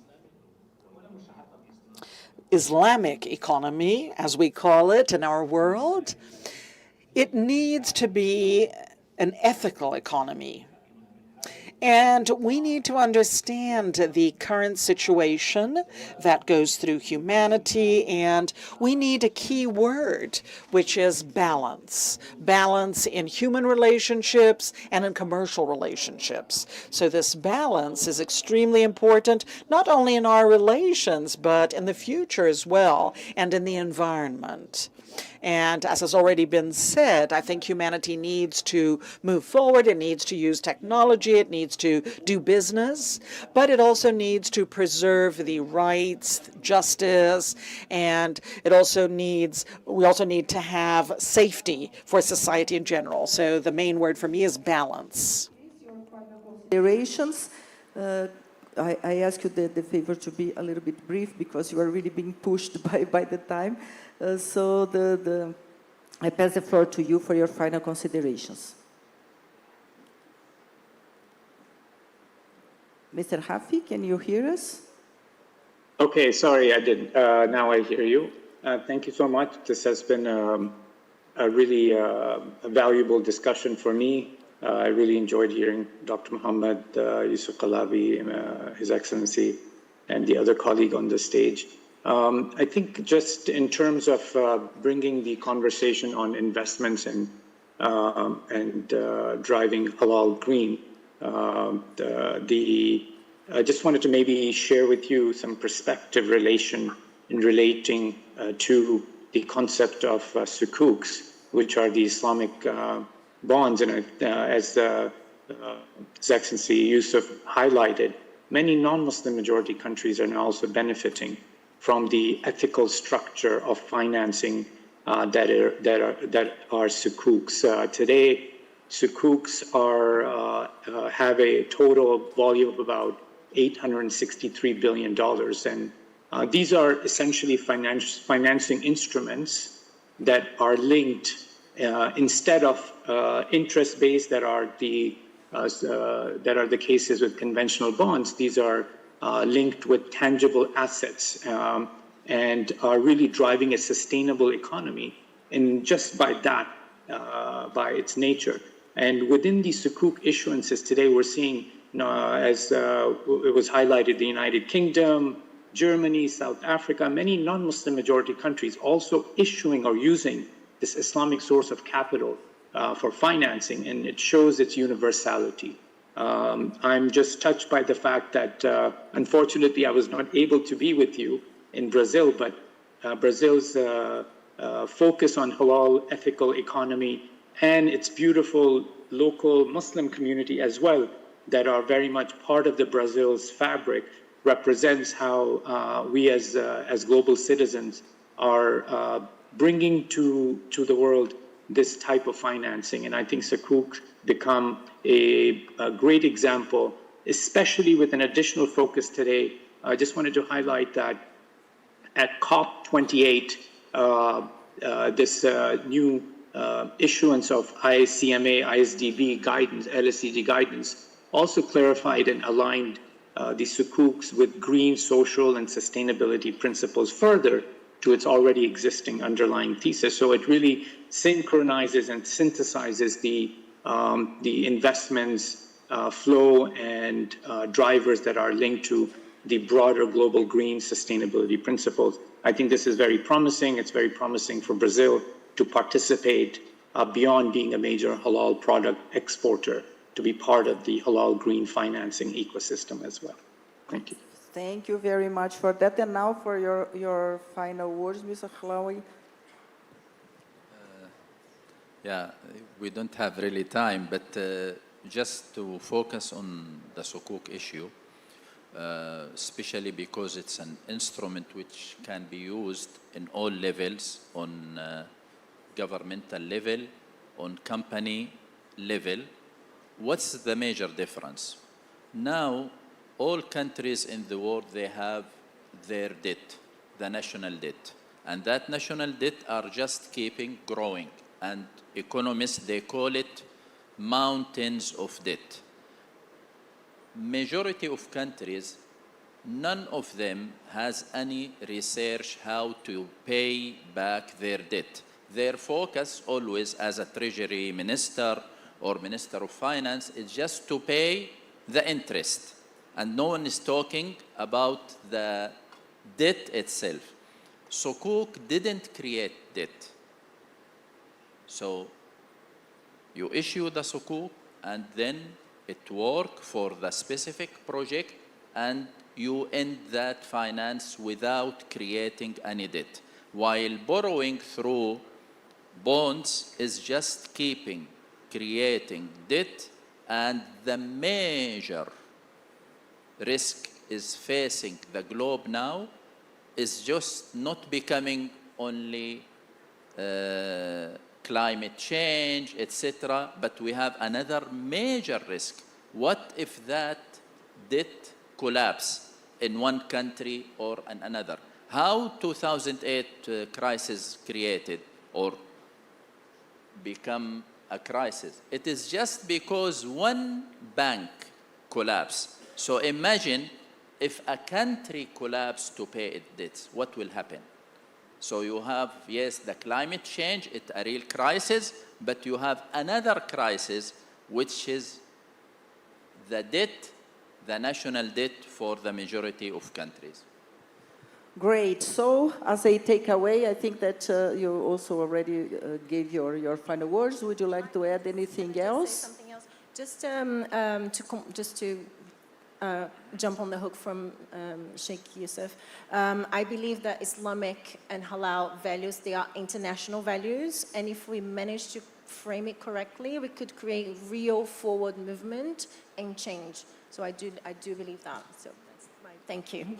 Very good. I think it was a small time to discuss such a very important subject. I hope that next year we'll have more time to talk about Islamic banking, that I think it is a very, very important subject, especially because Brazil is so relevant in the production of halal food. And why not have that also financed Islamically? So the takeaway is exactly the fact that we, Brazilians, we have to learn more about Islamic banking in order to also access that so important way of financing not only the halal industry, but many other things that we can be, as it was mentioned here, it is not restricted to Muslims. All society can access that kind of funding and can, the same way as can access the halal food. So thank you very much to all the participants. And now I pass the floor again to you.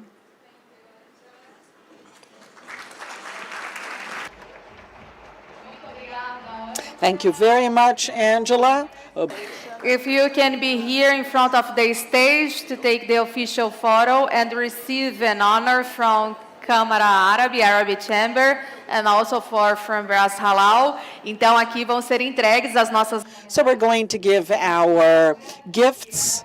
Cláudia is one of our statutory directors, and Delduque Martins, the director of projects and institutional relations from Brás Halal Certificadora, and they're going to give the gifts to our panel members who talked about Islamic financing.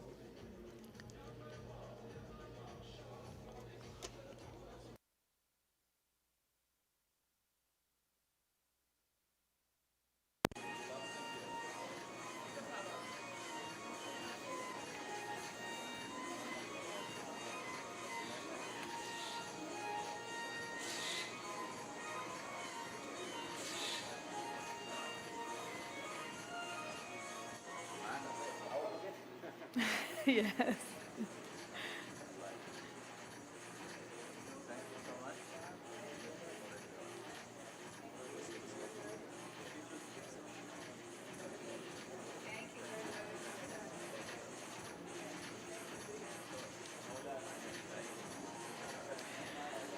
Muito obrigada. Thank you for all. So now we're going to have the launch of the second edition of the book Banca Islâmica by Angela Martins, and I'm going to ask her to remain on the stage, please, so that we can talk about the book. Angela is going to give the new edition of the book to Sam Romeid, who is one of the statutory directors of the Arab-Brazilian Chamber of Commerce, and Ali Hussein Zohbi, president of the International Halal Academy. Please come up on stage for us to have this special moment. Sami and Alia Zohbi, please come up on stage to register this moment, another special moment on the second day of Global Halal Brazil Business Forum.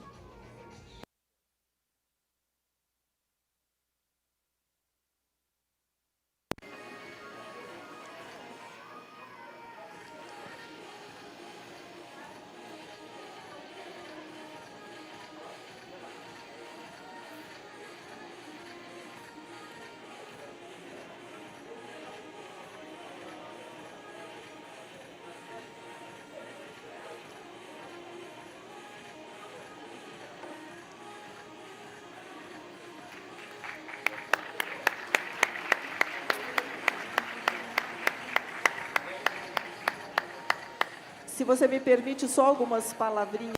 Just a few words, yes, of course.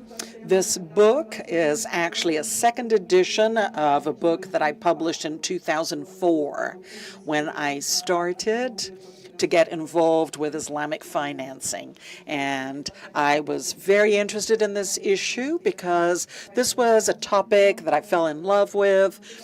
It's not only involvement in terms of their religion, but it is a financial practice that really brings the issue of ethics, putting this above all the other points, and that was important, and that was the first book to be published about this subject in Portuguese in 2004. So now it was updated, and I think it's a good moment for people to become familiar with Islamic financing, to do what we discussed in the panel here, for us to be prepared to be able to talk to these financial institutions and to attract them as investors as well, not only for the halal industry, but for several other opportunities that Brazil offers. Thank you, everyone. Thank you for this opportunity, and special thanks to Mr. Ali, who used his precious time to write a preface as some words, very kind and nice words for this edition, the second edition. Thank you very much once again. Thank you for this opportunity. Thank you very much. So I imagine that everybody wants to make a pause after so much content, halal tourism, financing. So we're going to have a coffee break, 20 minutes. So please come back on time for us to continue our agenda that has a lot more to go. See you soon.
duas forças como Marfrig e BRF se unem, nasce uma das maiores empresas de alimentos do mundo, MPRF Global Foods Company. A prova de que 1 mais 1 é muito mais do que 2. São 100 anos de história, construindo marcas icônicas, presentes em 120 países.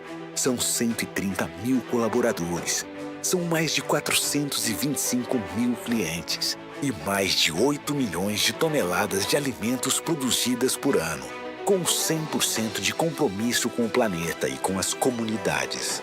São 152 bilhões de reais de faturamento por ano e mais de 5 bilhões de reais investidos em eficiência, tecnologia e inovação. MPRF Global Foods Company, trabalhando no presente para alimentar o futuro.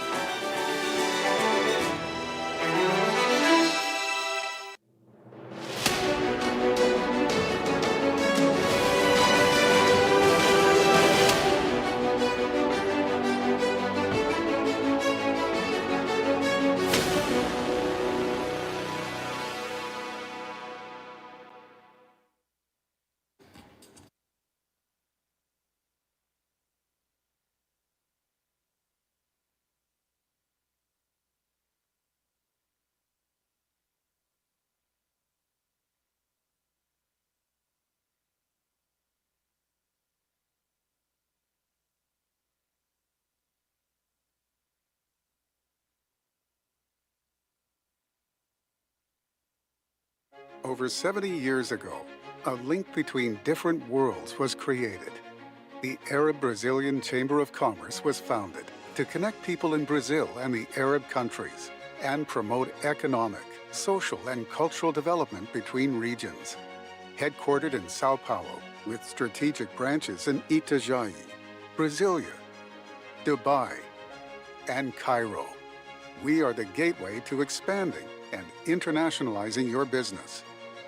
With exclusive benefits such as networking, matchmaking, customized consulting, business missions, and technological solutions like the innovative Elos blockchain platform. We support our members to generate business opportunities and expand their commercial frontiers. Arab-Brazilian Chamber of Commerce. Opening doors, connecting worlds.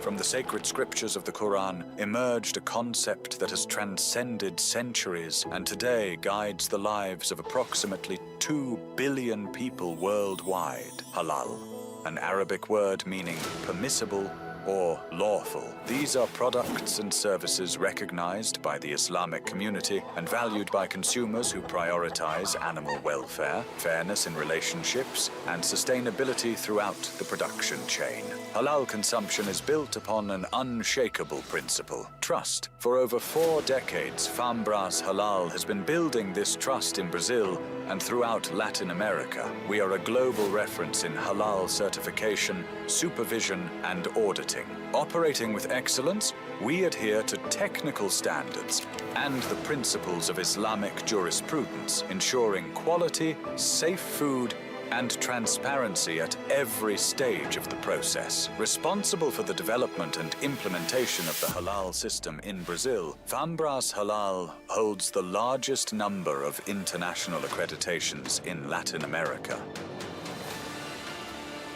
We validate products recognized in over 160 countries, creating opportunities, establishing Brazil as the world's largest exporter of halal protein. Halal certification is the passport to the Islamic market. To achieve this, we assemble multidisciplinary teams of highly qualified technicians, auditors, and religious experts. We act as a pillar of positive social impact, development, and building a social legacy. Beyond certifying excellence, we affirm our commitment to integrity, trust, and the future. Fambras Halal, from Latin America to the world.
Muito bem, estamos de volta.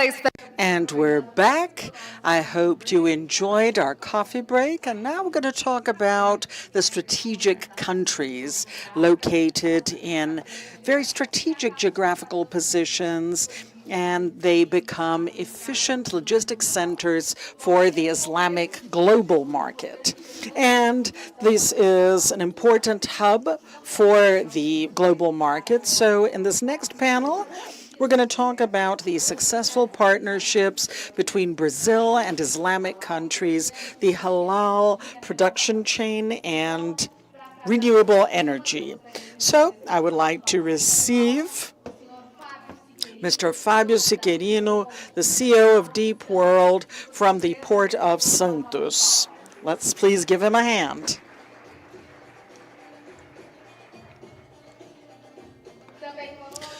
Also with us, Mr. Ahmed Mohamed Al-Khaliki, the General Director of the Customs of Jordan. Please come to the stage.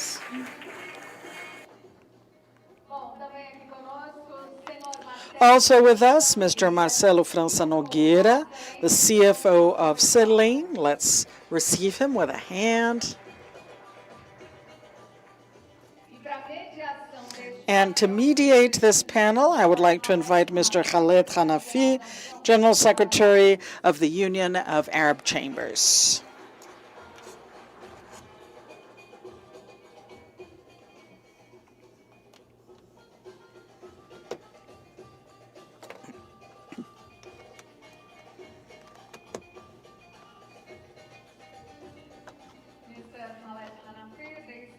Is yours. Thank you and have a good panel.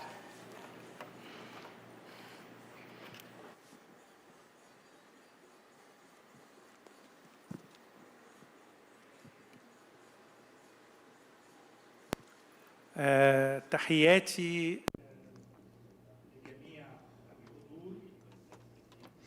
Welcome to all the panel members.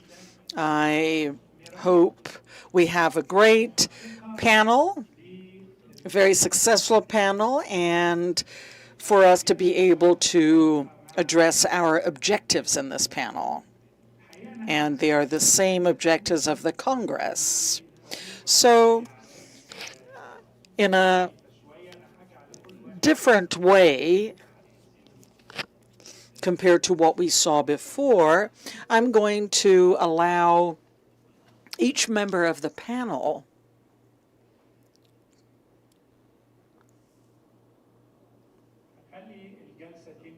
So I'm going to do things a little differently, and it's going to work in the following way. We are going to start in order of the speakers, and we're going to allow each one to introduce themselves first and introduce themselves about what they do.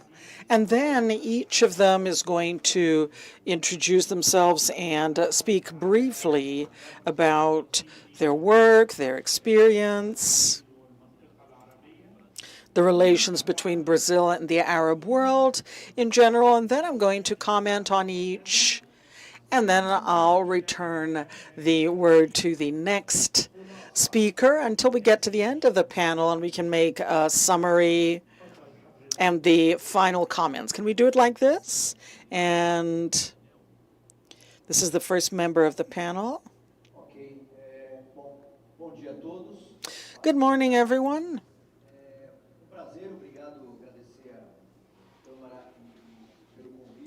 It's a pleasure. Thank you for the invitation. I'm going to talk a little bit about what my company is doing.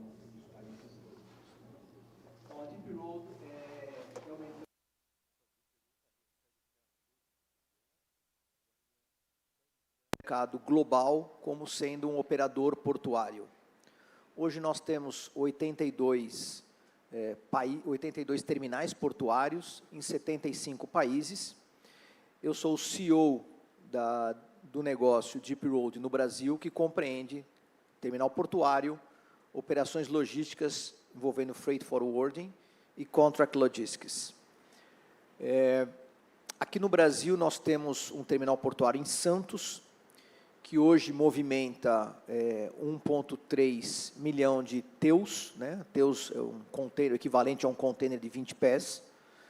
Nós temos uma operação de celulose, movimentamos 5 milhões de toneladas anuais de celulose. Estamos construindo um terminal de grãos e fertilizantes, exportação de soja, milho e importação de fertilizantes, com uma capacidade anual de 12,5 milhões de toneladas. Além disso, estamos com 2 expansões em curso, uma delas que está recebendo investimento de Dubai, da nossa matriz, de 600 milhões de reais. Essa do terminal de grãos e fertilizantes é uma parceria com a Rumo, operador ferroviário, 2,4 bilhões de reais de investimento. E uma nova expansão que já foi aprovada e que deve iniciar em breve a construção, para passar de 1,7 milhões de teus para 2,1 milhões de teus. So it went to 2.2 million, and it's a total investment that will be applied in the terminal 4.6. Foi. Agora foi. And today we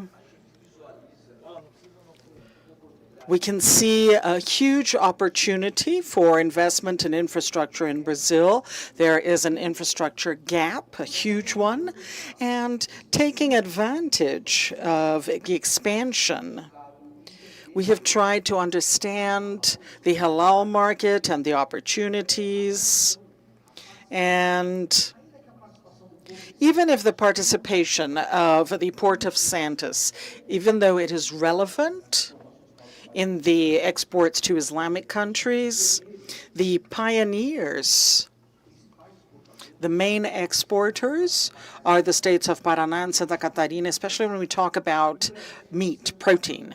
And Santos is a little less. And inside the market of Santos, Deep Road has a small participation. And why is that? Because of the connectivity. We have the people who have freight of containers to address these countries, and they did not operate in the Deep Road terminal. What happened recently is we closed 2 contracts with Maersk, which is one of the first, the number one in terms of RIF cargoes. And talking about our shareholders in Dubai, we're looking at the adequate infrastructure to be able to create a more competitive condition for Brazilian exports and for Islamic countries. So this is a challenge because besides understanding some statistics, I confess that some of them are not that clear, but with the support of the people from Dubai, we understand the volumes associated to this, and together with Maersk and Hapag-Lloyd, they have long-term contracts they closed with us to be able to create this infrastructure. And then you can see that last year it was 23 to 24. It grew 20%, the exports of meat. And I think Brazil has a small participation compared to what they could have, and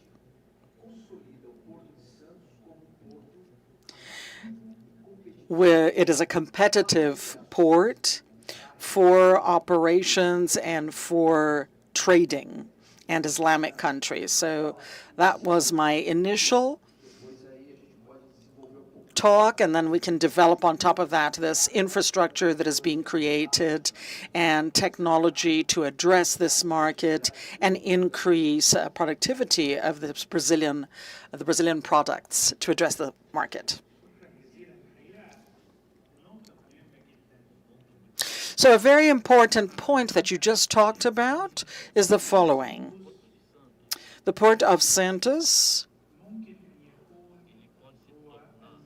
it can become the central port, not only in Brazil, but also in South America, because it could be the opening door that will connect the Persian Gulf and with Latin America, not only with Brazil.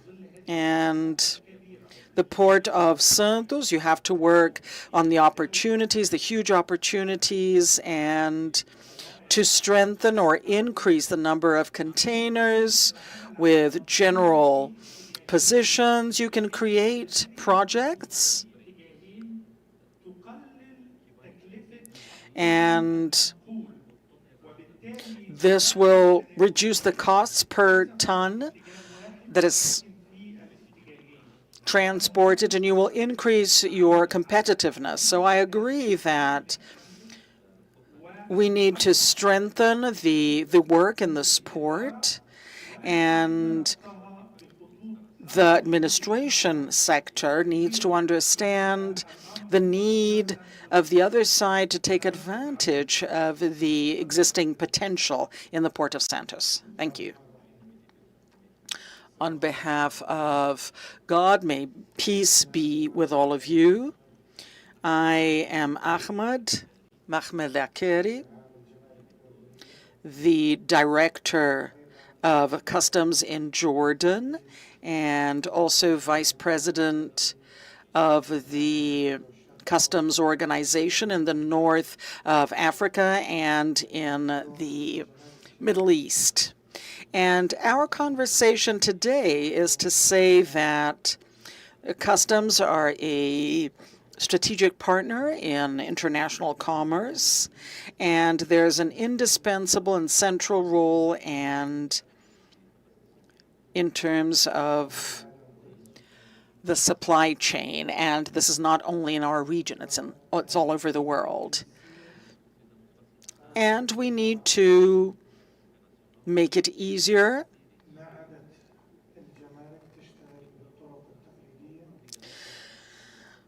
so customs cannot work only with traditional means that are going to look at control and make the investigation, but they definitely need to concentrate on the borders and to make it easier to do international commerce, and in this sense adopt new mechanisms and new technologies, something that is very important. And we're trying to do this to have modern thinking of customs through partnerships and constructing partnerships with that have international commerce and with a control of national and international imports and exports around the world. We also have to think about what is most technological in our mechanisms. And in Jordan, we looked at the law of customs according to the new thought that we just had, and we are adapting new behaviors, international behavior, with more technological and faster work in customs. And this is starting with the import and the exports. And we're also adopting a list of companies and entrepreneurs that respect a few rules, and we have a golden list. And we also need to see which companies respect our laws and respect what is pure and important in international commerce. So the customs service in Jordan, it does work around the country in all of the states and the provinces of Jordan. And there's also consulting work so that the points in our country, we provide these services. And we also have contracts with other customs. And the objective is to have this sort of ethical behavior. We analyze the history of exporting companies, the way that they use technology to make commerce easier, because that's important. And we're also building what we call partnerships with blockchain, with organizations from the private sector, or the customs centers from all the worlds. And this avoids deviations because, as you can see around the world, we have several deviations, and adopting technology can even prevent cyber attacks and deviations for you to create a structure that is reliable and sound. Now, we have the use of blockchain and high technology and collecting electronic information. We are open in Jordan to provide services and to share what we're doing. And the logistics companies are about to start partnerships to share what they're doing and all the logistic services. And today, this subject in terms of free commerce, this is important, and we are offering all the facilities to go into these areas. And Jordan can actually become an entrance door distribution to make the products get to all the countries in the region with the use of modern tools, with commercial intelligence, and the creation of logistic regions that make production get there faster and more easily as well. And this is comparing with the customs of the region and from other countries, and even the cost is reduced. So everything that we do, we reduce time and the cost. And basically, this is what we're doing in the customs in Jordan and with the other institutions. Thank you very much for this explanation. And I think that we have a good understanding of the customs in this international system. So it's not only traditional administration, but it's actually digitalization that is extremely important. And these white lists are important as well with regard to the companies. And we also have to work on the traceability and using techniques like blockchain, which is extremely important. And Jordan, in fact, has very interesting experiences. It is a country that has made connections with Brazil, and there was even an agreement in terms of digitalization of documents. And I think working in this sense will definitely have customs promote commerce. Thank you for this explanation. And now we're going to give the floor to Mr. Marcelo. So please, Mr. Marcelo, what are you doing at this moment? Over to you. Thank you. Good afternoon. My name is Marcelo, and first of all, I wanted to thank you for the invitation. It's an honor to participate in this event and to be able to explain what our project is. The project of sailing is for the production of sustainable fuel and in an integrated manner, trying to look for the most competitive producer in the world. The technological route chosen by Ceylon is hydroprocessing. It is already dominated, it's available, and this is in the production of raw materials, low carbon and high volume. So this created a unique opportunity of union between countries, and Brazil has more than 100 million passages and degraded passages, and they can develop huge projects. And now we have the Abu Dhabi Sovereign Fund also investing. So you have the capital that allows us to do these strategic projects, and the culture that was chosen by sailing is a native plant called macaúba from Brazil, and it has a production potential of producing 10 times more oil than soy. However, it takes 3 to 5 years to start producing its fruit. So the aligning of sovereign funds, sovereign capital, this is a long-term investment. That's why it makes sense. And this is a project that helps Brazil to solve the main problems, environmental problems, and that's exactly deforestation and the recovery of the pasture areas. So in this case, our project will be able to allow fuel to be taken with very low carbon, and it's more in terms of, well, it's compared to fossil fuel, it's more. And in terms of macaúba, the fact that we can get to degraded passages, the production cost is below $40 a barrel, and this is fossil fuels. And once again, Brazil has a lot of area available. So this is basically our project in summary, and it's difficult to stop talking about the project, right? I always say that. So I'm available for any other information you may need. Thank you very much, Mr. Marcelo.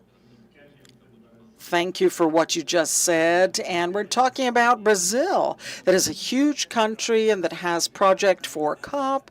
And Brazil has leading companies in terms of the carbon footprint and the neutrality and energy and the use of renewable energy and to improve this sector. And Brazil also needs more investment in the agricultural production that is clean and with mechanisms that are used in the Arab area. So there is a potential for Brazil to become a better funder of projects that we can use in our Arab region and that can represent strategic partnerships that are not reduced to the exporting of products in a linear way, in a classic, simple way, but also creating centers in our region and strategic points so that both this added value can be part of. So I'm going to try, and I have a lot to say. Unfortunately, I don't have time, but this is a fascinating subject, and I'm very happy with everybody's participation. So now I'm going to go to another point that I consider introducing the conclusion. I'm going to ask a question to each one of you, and I wanted to start with the first speaker. So if you had a wish that you wanted to come true, and you could ask to those responsible for the administration in Brazil or in the Arab world, what would you say? What would you ask them for? And to improve your work, to improve your performance, and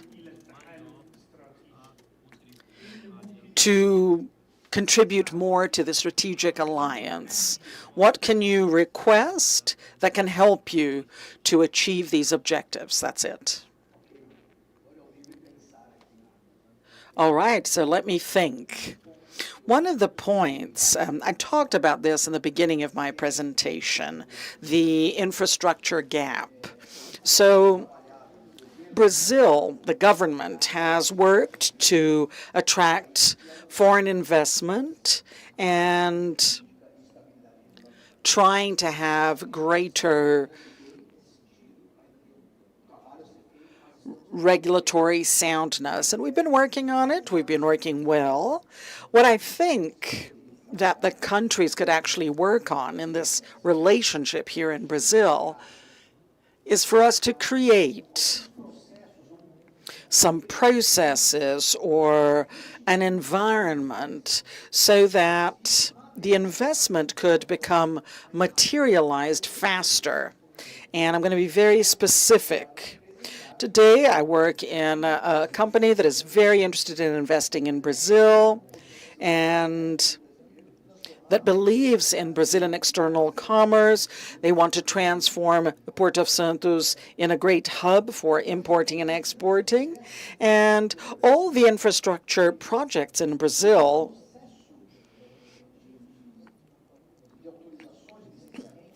in terms of licensing, we always come up with a very important point, which is environmental licensing. And IBAMA, who is responsible today to license these great infrastructure projects, they have a lack of resources and people to evaluate all the projects. And I think this is an important thing that governments can work on, because licensing projects, and this is an example of our case, so we increased our licensed area in 1% of the licensing. It was 2.5 years to get this. What is the potential that Brazil has in this international relationship, the infrastructure gap, and we need to have a system that flows to be able to receive these investments and make them operational as quickly as possible. And this is going to increase competitiveness for Brazil, bilateral commerce, and it's going to gain competitiveness, because at the end of the day, that's what we want Brazil to do. So that's my desire, so that we can materialize that.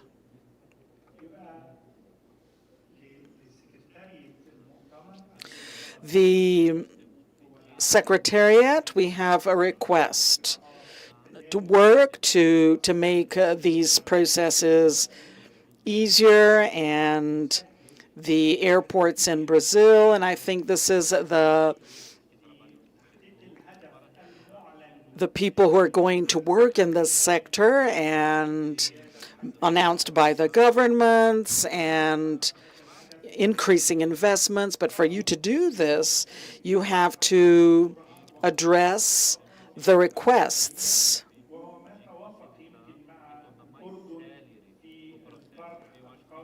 I think it becomes a faster process, and I think that Jordan has also talked about this, and I'm going to ask the person representing Jordan to talk about this. Thank you very much. So we're talking about the construction of partnerships. I think that's very important. And the second thing I'd like to request, you have to invest in logistics and customs services, and Jordan can help in this sort of thing because we have experience, and we can become a logistic hub for the whole region, and we can also present incentives to the Brazilian commercial sector and take advantage of the advantages that we have in Jordan. And we want to ask them to be more open to all of the forms of cooperation between Brazil and Jordan. Jordan is our region in general. And with the experience that we have in Jordan and the Brazilian commerce, so this is a space for partnerships, and we always try to facilitate the processes. We can always make these processes easier, and this increases competitiveness around the world. So what we're asking for in a simplified manner in strategic partnerships and cooperation and taking advantage of the existing opportunities, especially in Jordan, in our country. Thank you very much. Okay, the request is ready for Brazilian institutions, for Jordan to be seen as a friendly country, and it's also an opening door for those who have experience in this area, and it can become a logistic hub as well, a logistics center that will allow Brazil to have access to several areas in the Middle East and the Arab regions, and especially in the countries that need reurbanization, and they need lots of projects. So I think it is interesting to look at Jordan with open doors, because there are neighbors who need investments with hundreds of dollars, and they are doing reurbanization. And Jordan has its open doors. They're beginning to make these processes easier. They also have the contracts with the Arab-Brazilian Chamber of Commerce, so we can take advantage of this situation. And I'm going to ask Marcelo the same question, if you can talk about this. Well, this experience that I have at Salar Renováveis, I began to really be enchanted with the way that the Arab Emirates do business. So for long-term cases and those who bring significant social impacts. And in our project, we're going to create permanent forests in degraded areas. And the estimated impact is $40 billion and lots of employment going back to the economy. And what I'm doing, very happy seeing a forum like this one come closer to the region, the values and the way they think about business. I think this aligns very well with what Brazil needs and the Brazilian values. And in a practical manner, I also say what Fabio said. Of course, we have to look at the reduction of bureaucracy, and for any investor, bureaucracy is still a great problem, but definitely we are getting closer to the region, and we're going to have mutual benefits that have not been calculated yet.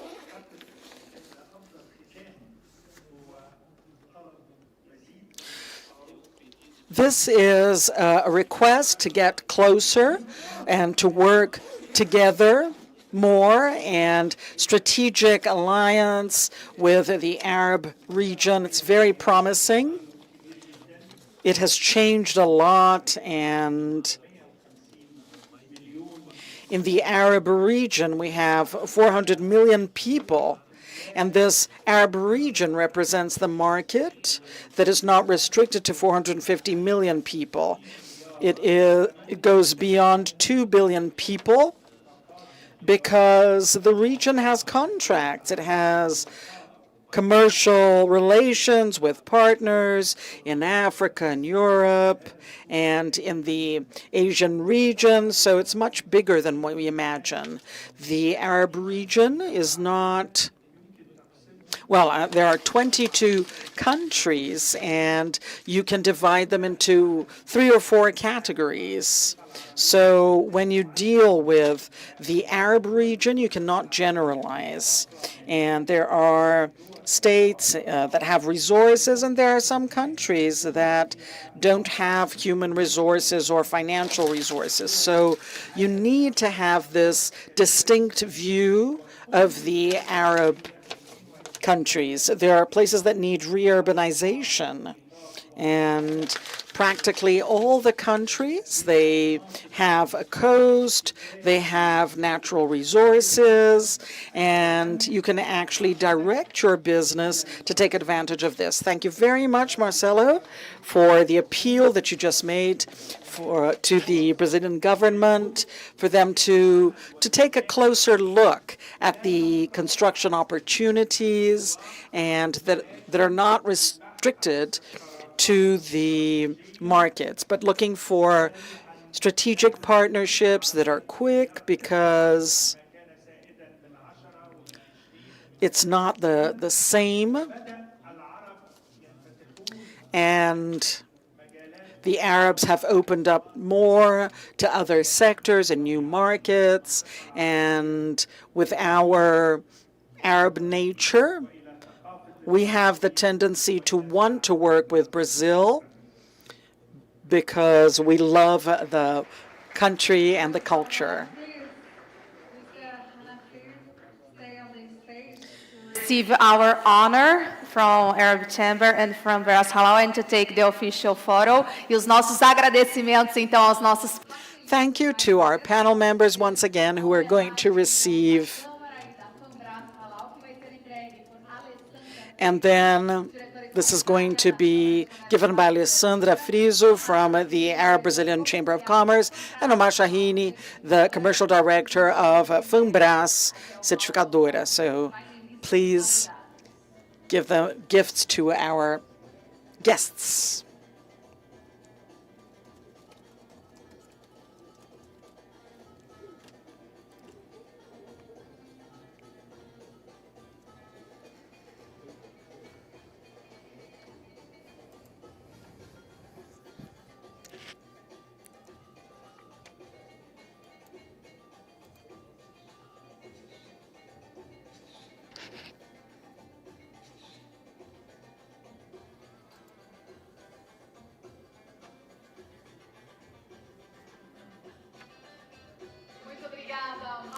Thank you very much once again, and we will continue to the next panel that will talk about how to deal with the importance of halal as a universal seal of warranty and safety of the products that ensures the Muslim population of the integrity of the whole production chain. So we are now going to receive with a hand Mr. Marcelo Sigman, the Export Direction of Seara. Welcome. Also with us, Mr. Alisson Navarro from MBRF.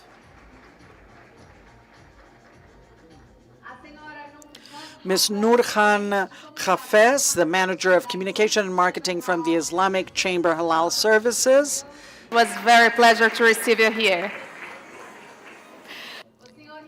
Mr. Ricardo Santin, President of ABPA, the Brazilian Association of Animal Protein. Let's give them a hand. And Mr. Ali Hussein El Zohbi from the Funbras Halal Certificadora will talk about his perspectives about exports, market strategies, and development of the halal segment. Thank you. Once again, welcome. And to mediate this conversation, I invite Mohamed Murad, Vice President of International Affairs, our General Secretary of the Arab Brazilian Chamber of Commerce.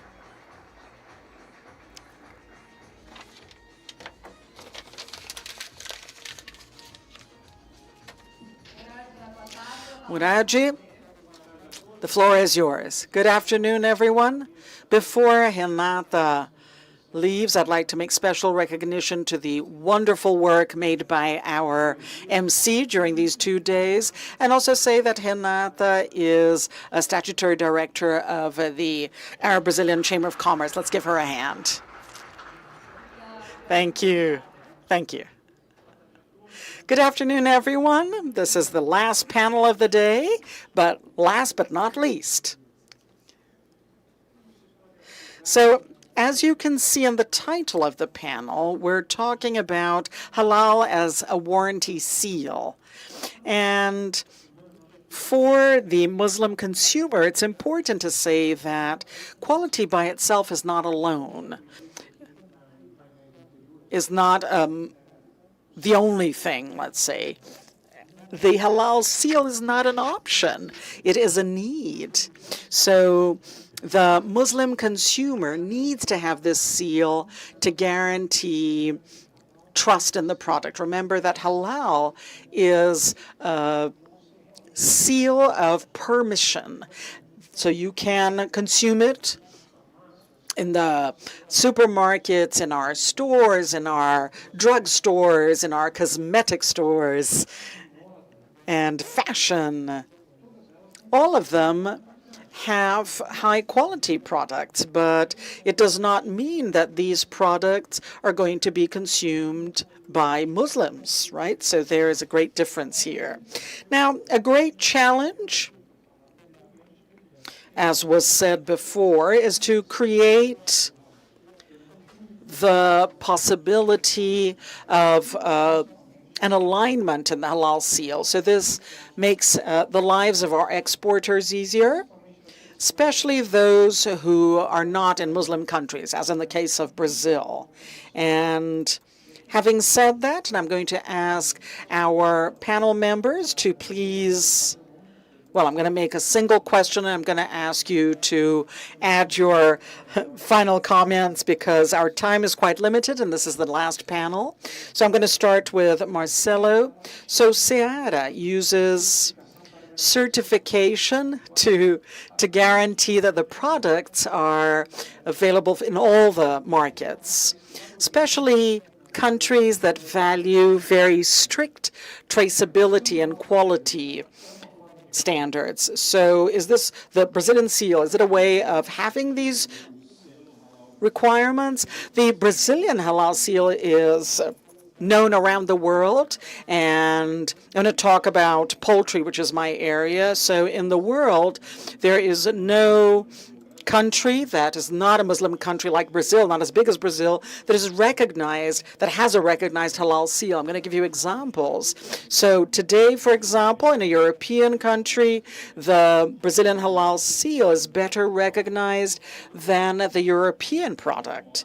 So this shows that it's not only in the world, in the Muslim world, in the part of the world with a Muslim minority, the halal seal is above the average. If we compare with the European market, the United States market, Russia, Ukraine, Thailand, none of these countries have the same recognition of the halal seal as Brazil has today because of the time.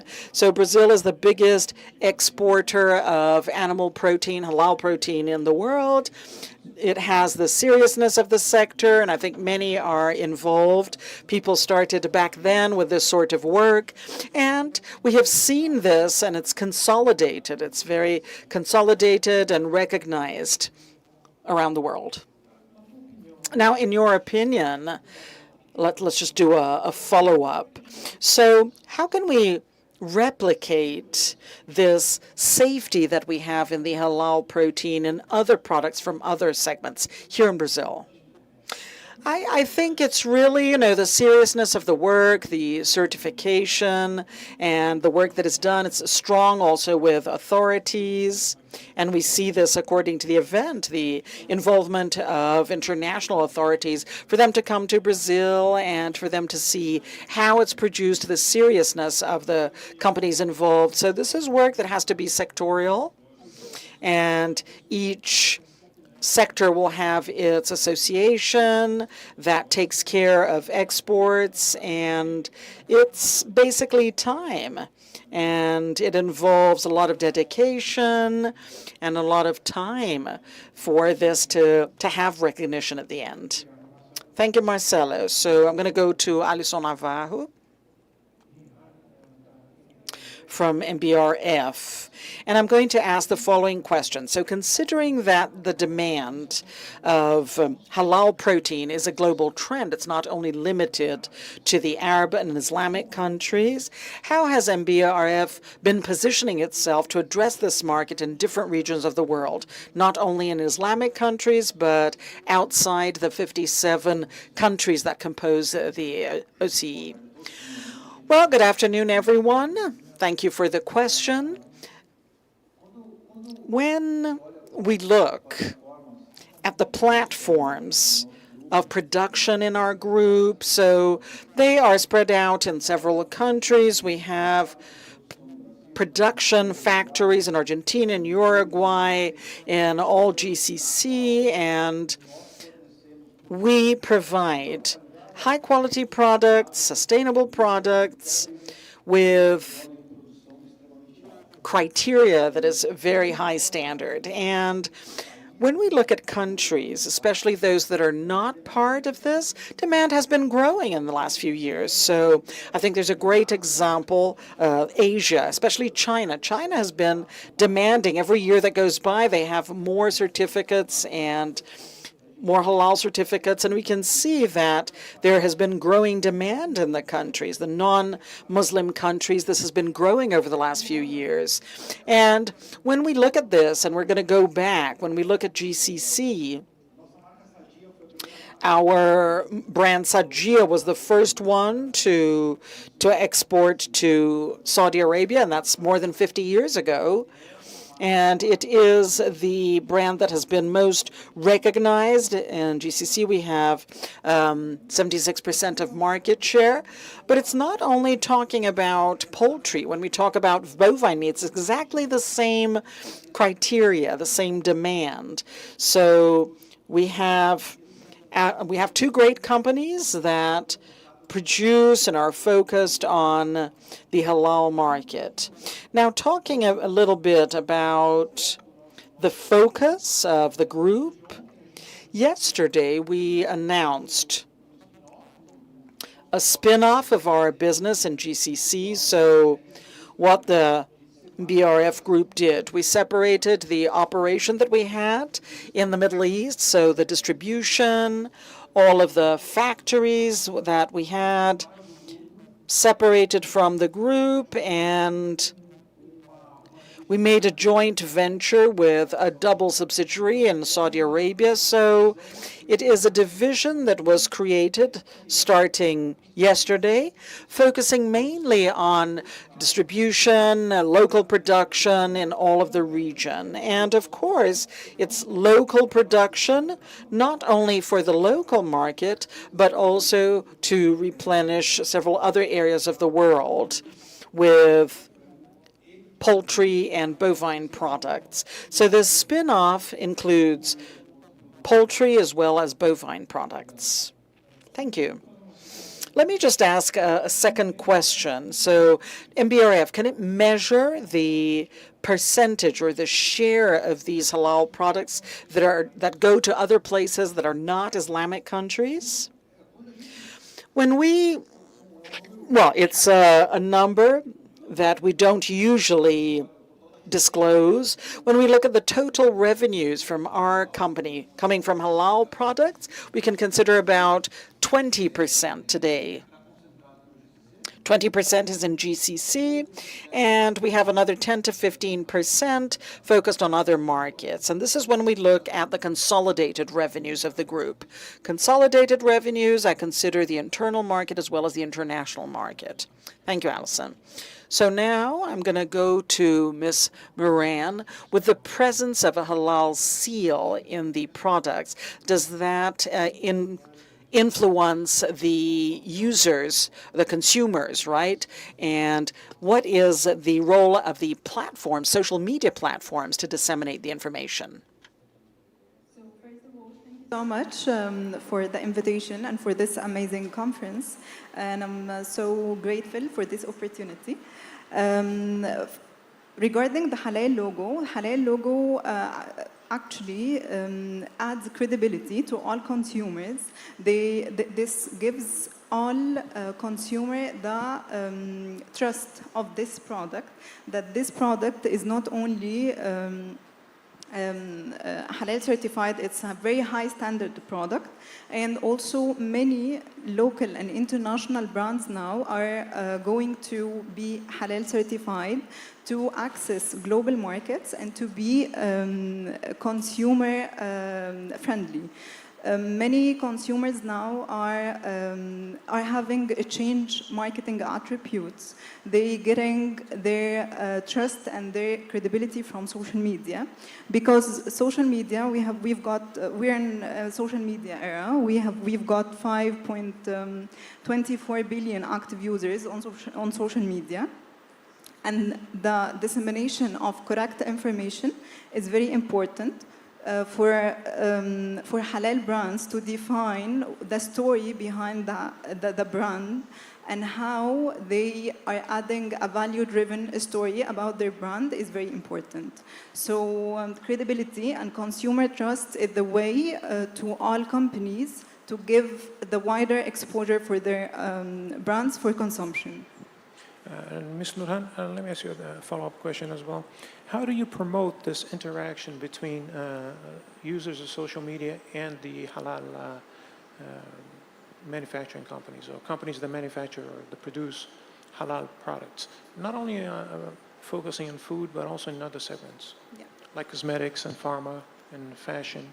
Yeah, thank you so much for the question. So, apart from halal food, halal tourism is a very active halal sector now, and many social media consumers are becoming halal vloggers. They are sharing the hotels they are staying at. They are sharing the products in Japan, for example, they are consuming, whether these products are halal certified or not. So giving this globalization and interconnection between consumers worldwide is adding a lot to many brands. And now many of us, according to the latest TikTok reports, it said that there is a 32% increase in content that's related to halal travel. And this adds a lot, and this adds an opportunity for all brands, for hotels, for hospitality sector to consider halal as a huge marketing and a huge sector in our era. Last question, I promise. The halal seal or certification, is it more important to the older generation or to the younger generation? Is the younger generation also concerned on purchasing products with halal logos, halal seal? Thank you so much for this question. So the younger generation are more concerned about the verification and the story about the brand itself. So they are more into what this product stands for, what the value behind this product, and whether this is tried by other consumers, other friends, other people in the industry or not. So they are becoming more variable, more trustworthy with the influencers. Many people are certified as a halal influencers, and many consumers are getting their info from social media, not only the halal marks, because according to the latest report, there is a case study in Australia, a PhD study published by Islamic Sciences and Research Academy. There is a PhD scholar called Dr. Nadia. She had like a survey on 1,000 plus Muslim consumers in Australia. And this report showed how the younger generation are more into know the story, wants to know the story and assesses the story more than the mark or the stamp itself. They're more associated to the story and the value driven behind this brand and what other people are going to purchase. Yeah, I hope this answers. It is. Thank you so much. Isso é importante para todos nós. It's important for everybody here because we see that halal is not just a fad. It's not going to be over in time. It's not from previous generations. It is over time, it becomes stronger. It goes through changes over time, but That's the trend, and the trend is always to grow.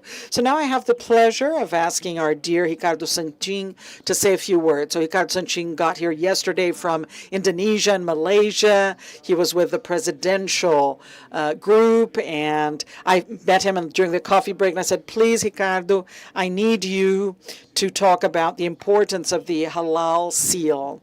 Salam alaikum, Murad. I greet you and President Osmar Rubens and all the director of the Arab Brazilian Chamber of Commerce, also from FAMBRAS. Alec is here, Mr. Hanafi, on behalf of all the chambers. It's a pleasure.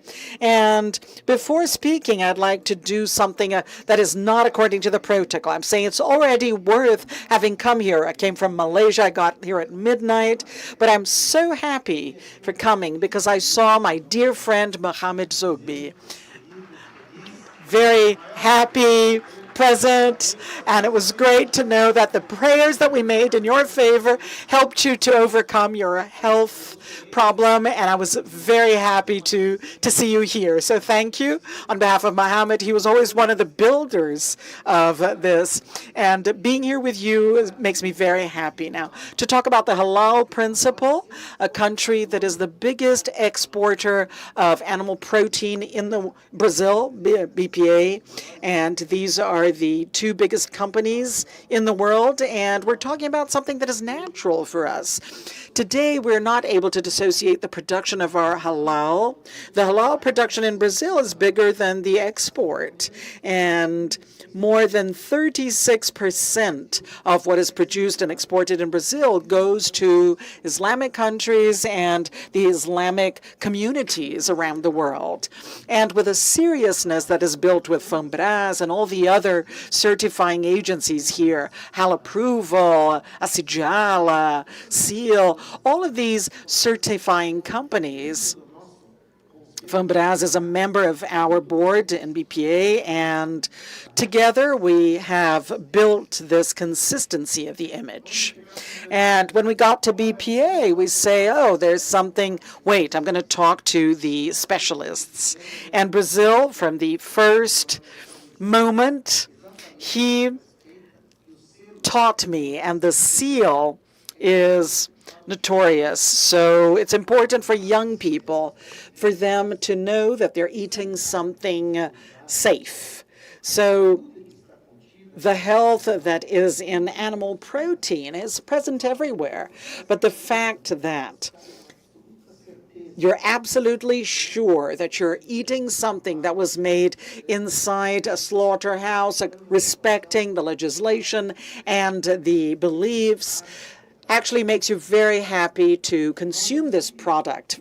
And BPA always took this very seriously together with our companies, and that's why we've been here since the first Global Halal Forum and helping and participating. I came from my trip. I made a point of being here just to talk about our commitment of continuing to take this seriously.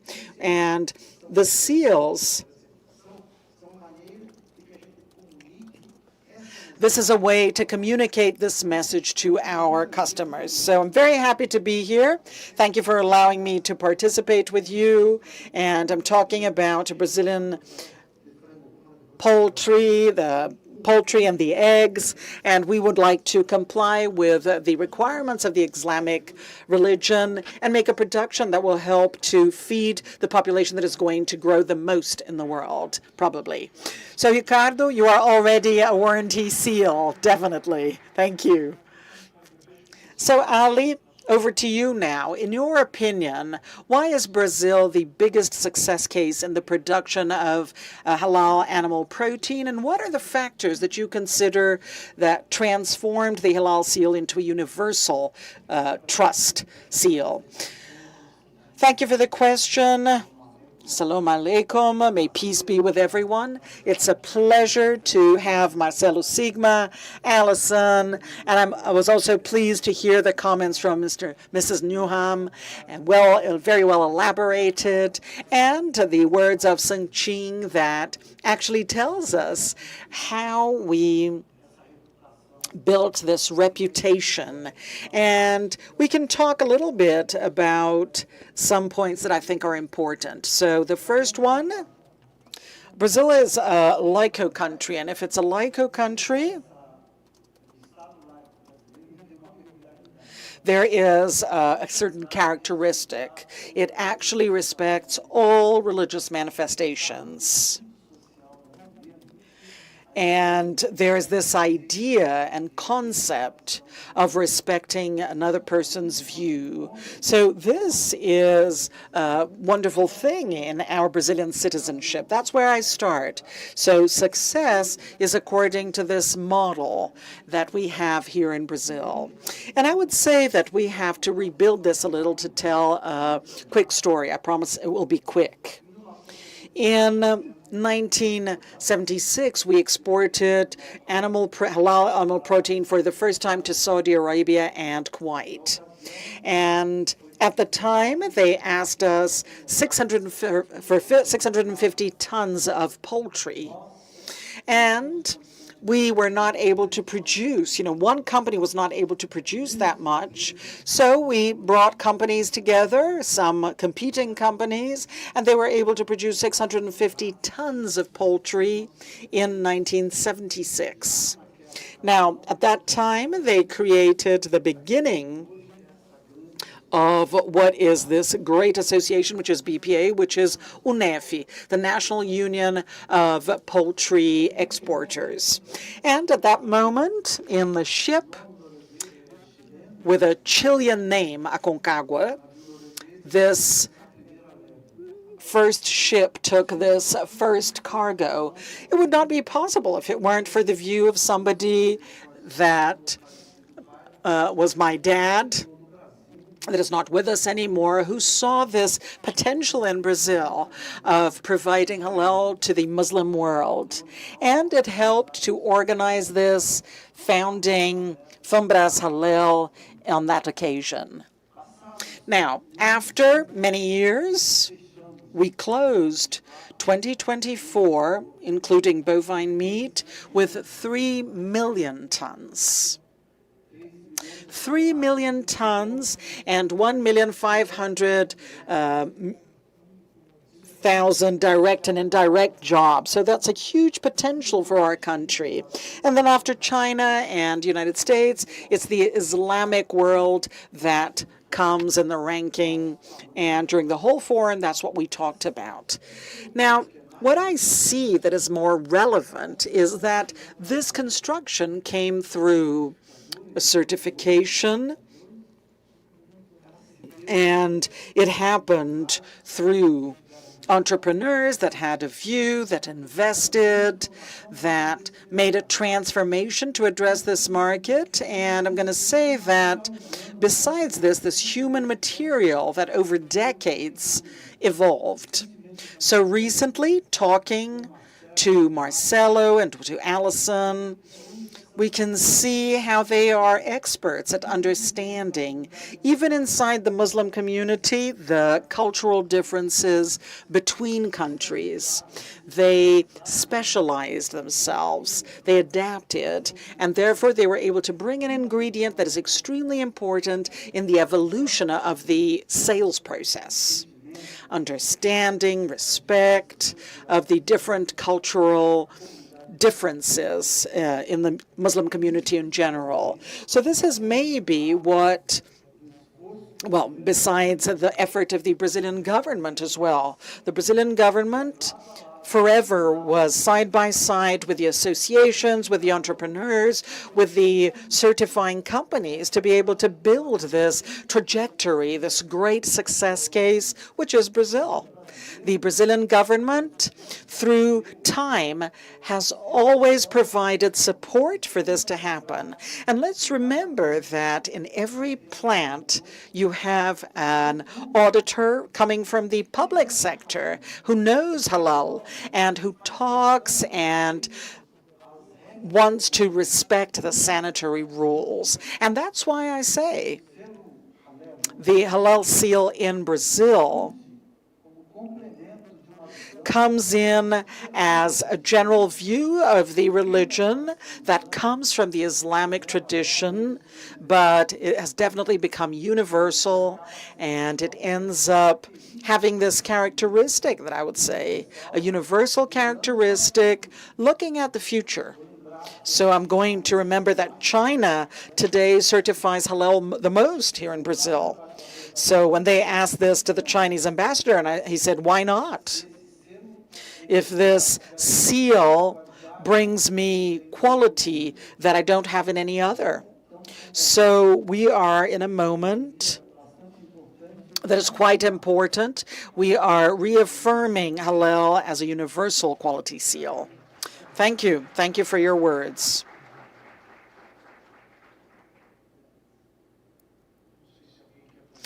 I don't know if anybody wants to make any final comments. We just have a few minutes left, but if somebody wants to make another comment. If not, I'm going to make my final remarks. Yes, please feel free to do so. Thank you. Thank you, Mahout. Well, I just wanted to thank everyone for the invitation and to say that it's a pleasure for the group to participate in this third edition. We're always present with the Brazilian Arab Chamber of Commerce, and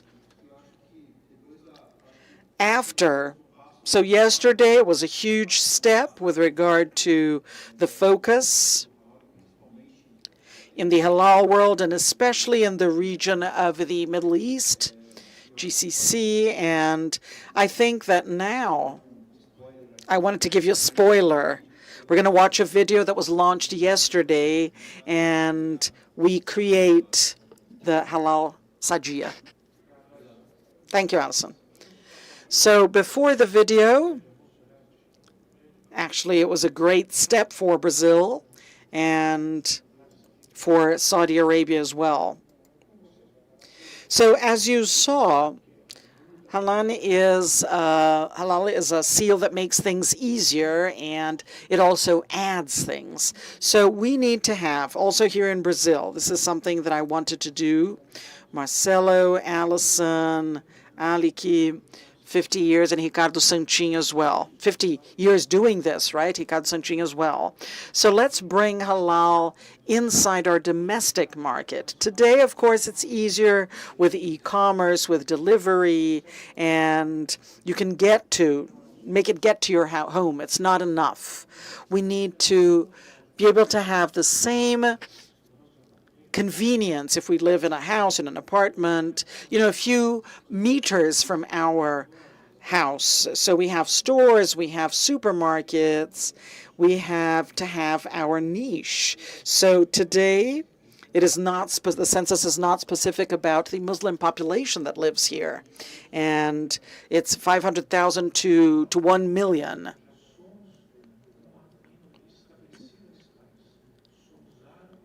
And then we have Brazilians, we have Arabs that have the Islam faith.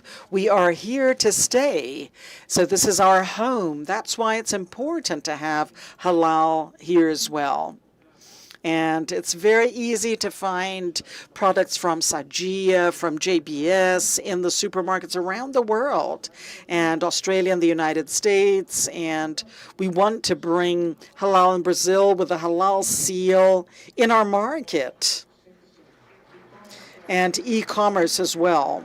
And I want to see the halal seal in any supermarket. I want to be able to buy these in any supermarket. Okay, so we're just going to show the video. We have no more time. Thank you very much, everyone.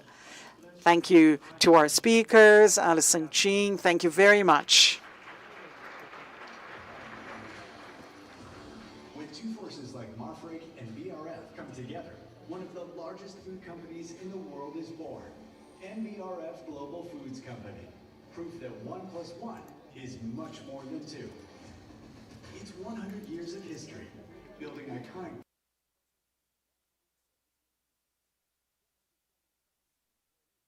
More than 425,000 customers and over 8 million tons of food produced every year. Being the largest hamburger producer in the world with 100% commitment to the planet and to our communities.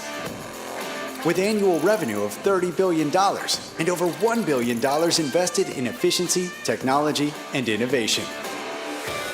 For more than 50 years in Saudi Arabia, with Sadia, an iconic market-leading brand recognized for its high-quality standards. At the heart of Saudi Arabia's transformation, MBRF moves forward with a clear purpose: to feed the world with quality products. In partnership with the Halal Products Development Company, wholly owned by the Public Investment Fund, a pioneer in industrial halal production, we are promoting global growth and placing Saudi Arabia at the center of the halal economy, fully aligned with Saudi Vision 2030. In 2022, we announced the joint venture that gave rise to BRF Arabia. Since then, we have embarked on a solid journey of growth and partnership in the region, investing in local production, building a new factory dedicated to expanding our processed food portfolio, creating jobs, and meeting the growing regional demand. And today, we are proud to announce the expansion of our partnership, consolidating all MBRF assets in the region into the joint venture, which will now be called Sadia Halal. We are creating a multi-protein halal powerhouse, a strategic milestone to meet the growing demand for halal products in the region and around the world. A business with annual revenue of $2.1 billion, backed by strong assets, robust logistics, and impressive scale. Led by Sadia, the market-leading brand. We are strengthening our presence in one of the most profitable and influential markets in the world, bringing our brands even closer to local consumers and directly contributing to the kingdom's food security. More than investing, we are connecting, driving innovation and sustainability, creating jobs, boosting economic growth, and contributing to a more prosperous future in Saudi Arabia and across the region. We believe that bringing quality to people's tables means creating local value and building the future with responsibility and excellence.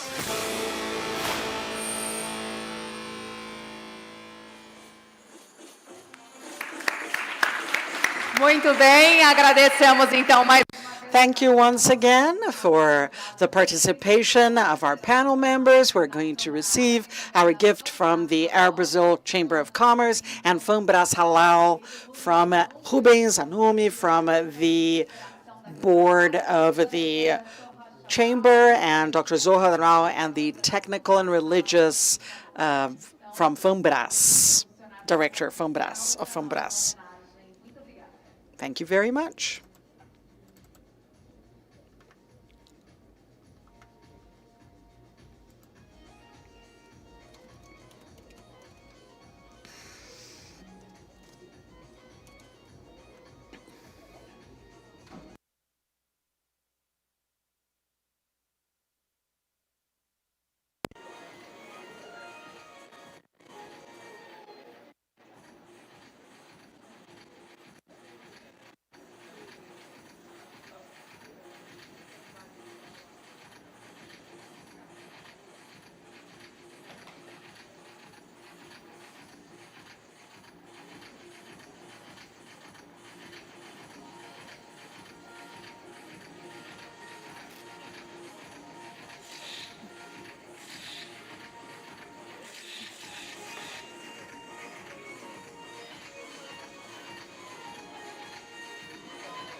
Muito bem, agora nós.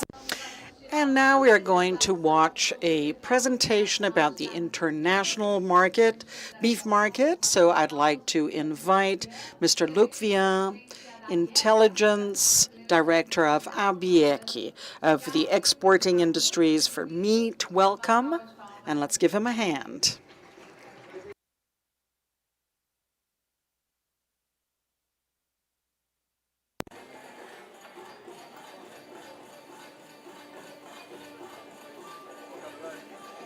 Fique à vontade, Luke. Obrigada.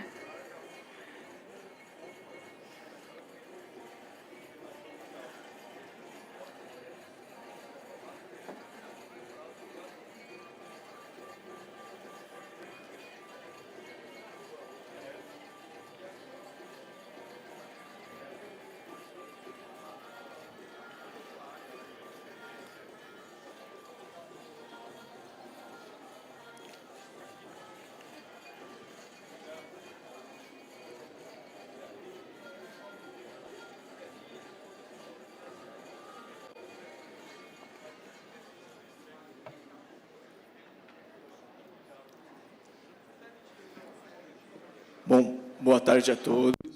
Good afternoon, everyone.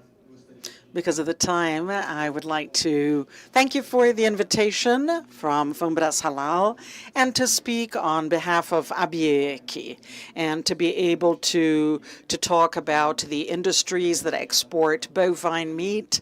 We're at the end of the event. I promise I will be brief, but it's a very important thing for us.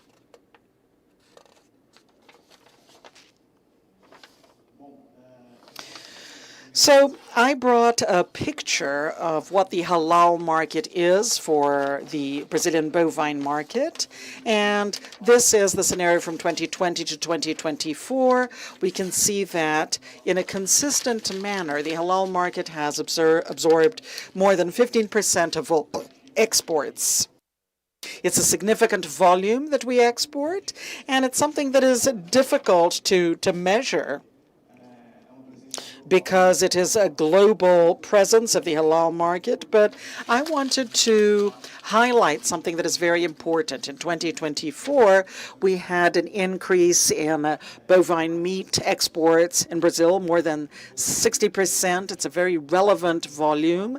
So in 2024, we looked at the halal certificate,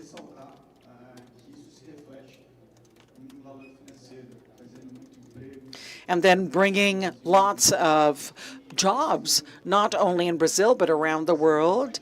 And this provided more than $200 million in 2024, and it's very positive for 2025 as well.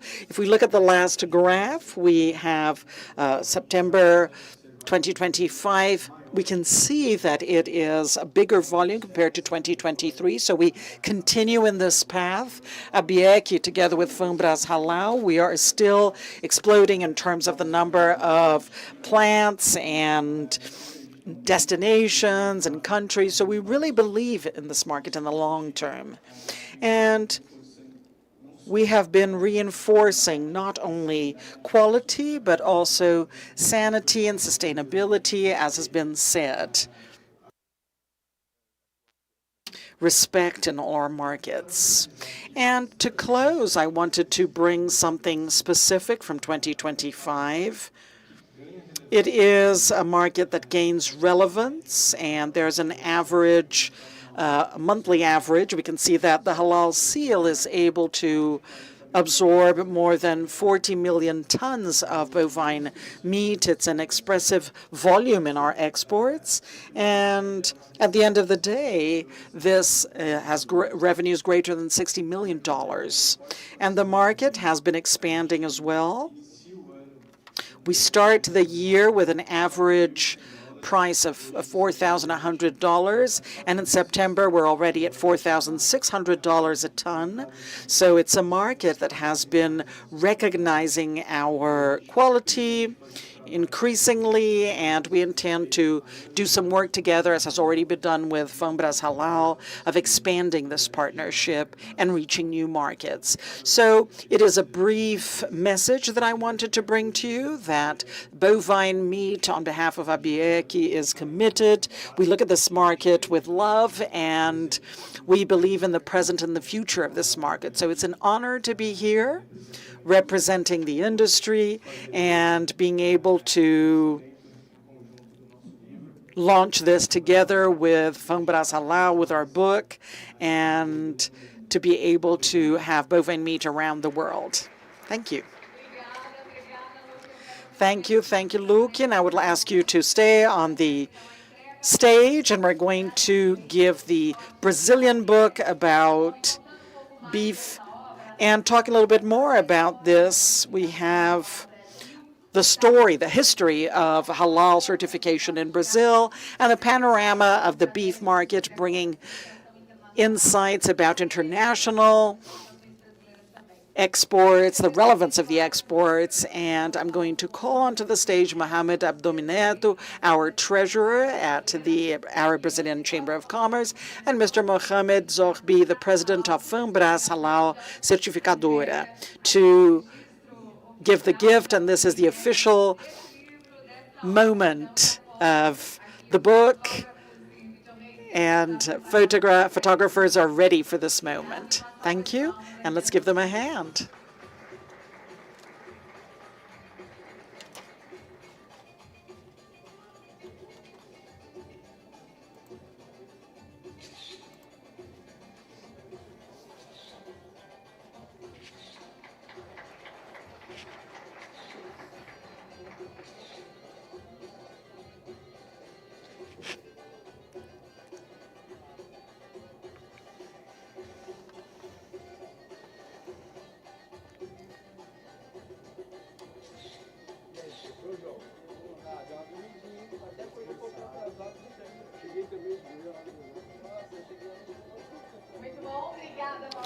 Thank you once again, and we are now moving to the end of our Global Halal Brazil Business Forum 2025. So let us now watch the video. So please take a look at what we had in these last 2 days, and we're going to see what these 2 days of Global Halal look like in 2025. Let's take a look.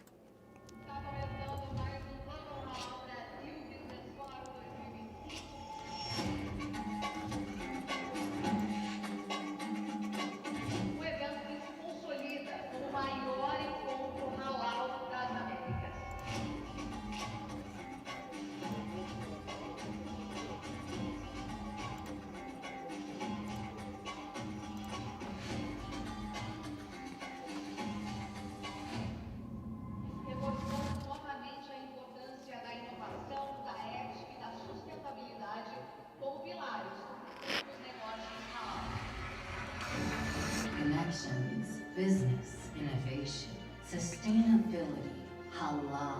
This was the Global Halal Brazil Business Forum 2025, the largest halal forum in the Americas, an event that connected business, knowledge, and opportunities. 8 international panels, more than 2,000 participants, representatives from 30 countries, global leaders and experts discussing the future of halal business, halal green, sustainability, and innovation, a theme that shaped the future of global business.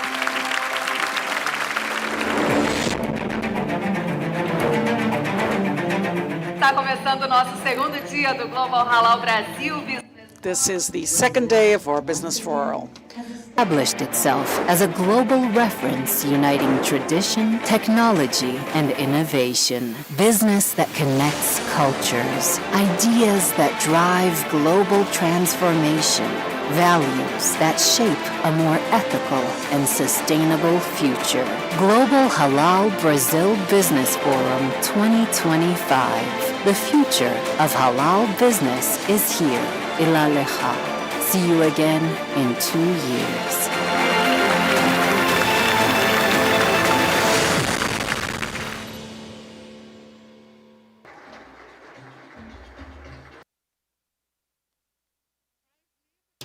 The most beautiful thing being up here is to see the glow in your eyes when you actually saw this video, these intense days, and we know that it did not start yesterday, it's not going to finish today, but there's a whole story involved, a beautiful story, and this journey actually makes halal so special. And Brazil is also the stage of the strategy for the Americas. So now, for the final comments, I would like to call onto the stage our Ambassador Osmar Shofi, member of Deliberation of the Brazil Arab Chamber of Commerce.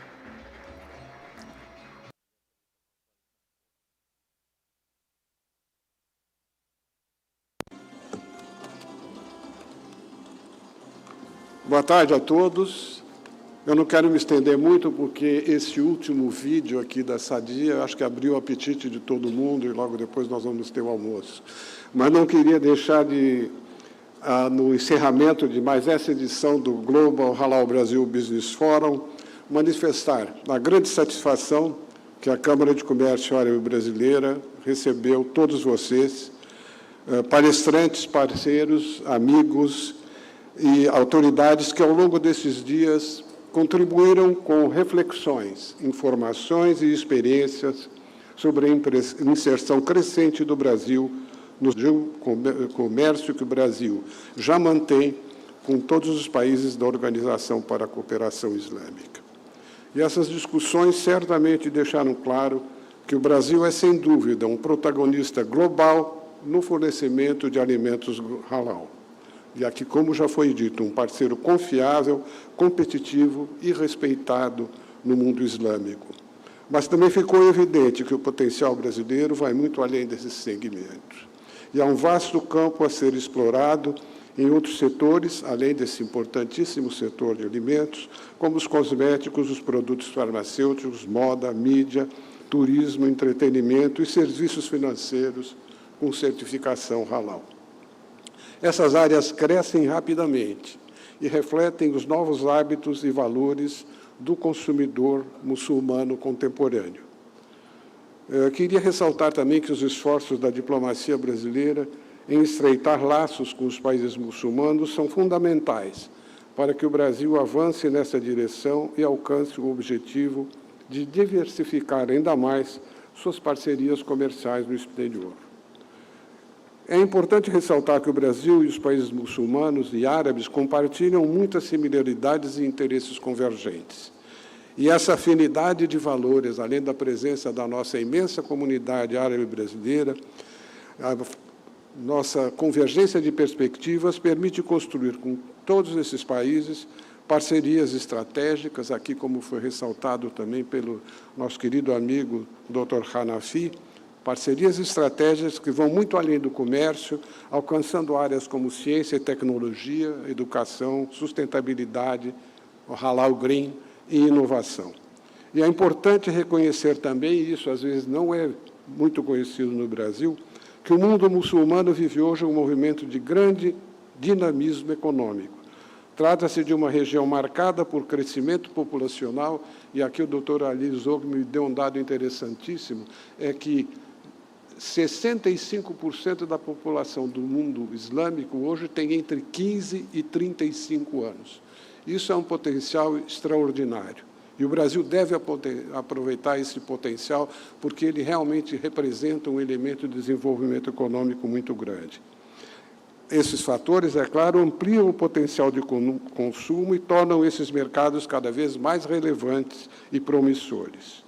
Nesse contexto, a nossa Câmara, a Câmara de Comércio Árabe Brasileira, e a FAMBRAS Halal Certificadora, e aqui eu queria ressaltar a importância dessa nossa parceria permanente, criativa e construtiva, e de manifestar, como outros aqui já manifestaram, a nossa alegria de ver o Dr. Mohamed Zobi conosco de novo, participando ativamente com o seu conhecimento e com a sua criatividade em toda essa movimentação na aproximação entre o Brasil e o mundo árabe. E nós reafirmamos, e creio que posso falar, o doutor Zog vai me autorizar a falar em nome da Câmara e da FAMBRAS, o nosso compromisso de apoiar todas as empresas brasileiras que desejem considerar a internacionalização de seus negócios nos países muçulmanos. E, para isso, certamente, A presença aqui das embaixadas árabes no Brasil, e agradeço também a presença de todos os senhores embaixadores que nos acompanharam esses dias. As embaixadas árabes têm sido parceiros confiáveis, permanentes e insubstituíveis nessa aproximação. Senhores embaixadores, muito obrigado por essa cooperação permanente. E a nossa Câmara, me permitam um pouquinho de merchandising da nossa Câmara, tem já 73 anos de experiência em conectar empresas do Brasil e das nações muçulmanas, especialmente os países árabes. Nós dispomos de uma estrutura completa, que inclui vários serviços, consultoria, negocial, análise de viabilidade, identificação de demandas, a certificação da qualidade, e que nos permite criar uma aproximação maior com parceiros comerciais e institucionais no mundo islâmico.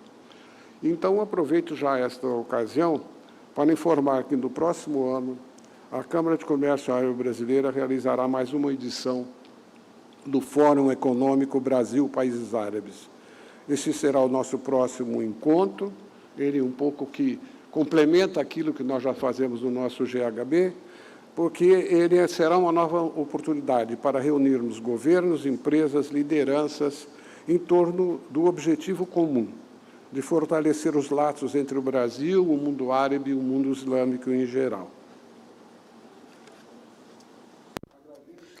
And thank you on behalf of the Chamber to all those who contributed to the success of this event, institutional partners and the speakers, a wonderful audience. And I would like to make special reference to our sponsors in this 2025 forum: MBRF, Modon, Sinar Alimentos, Eco Halal, Emirates, Grupo Gaimi9, Prime Company, Cara Preta, Carnes Nobres, and SGS that have allowed us, that helped us to provide this very important forum for you. Thank you very much for your presence, and see you at our next meeting. Shukran, and thank you very much.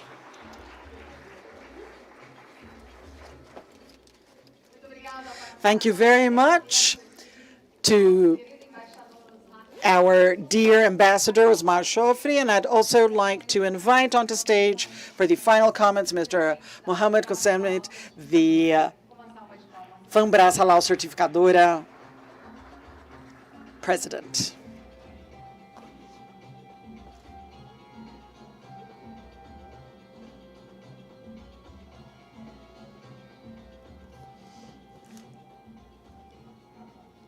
Brilliant work.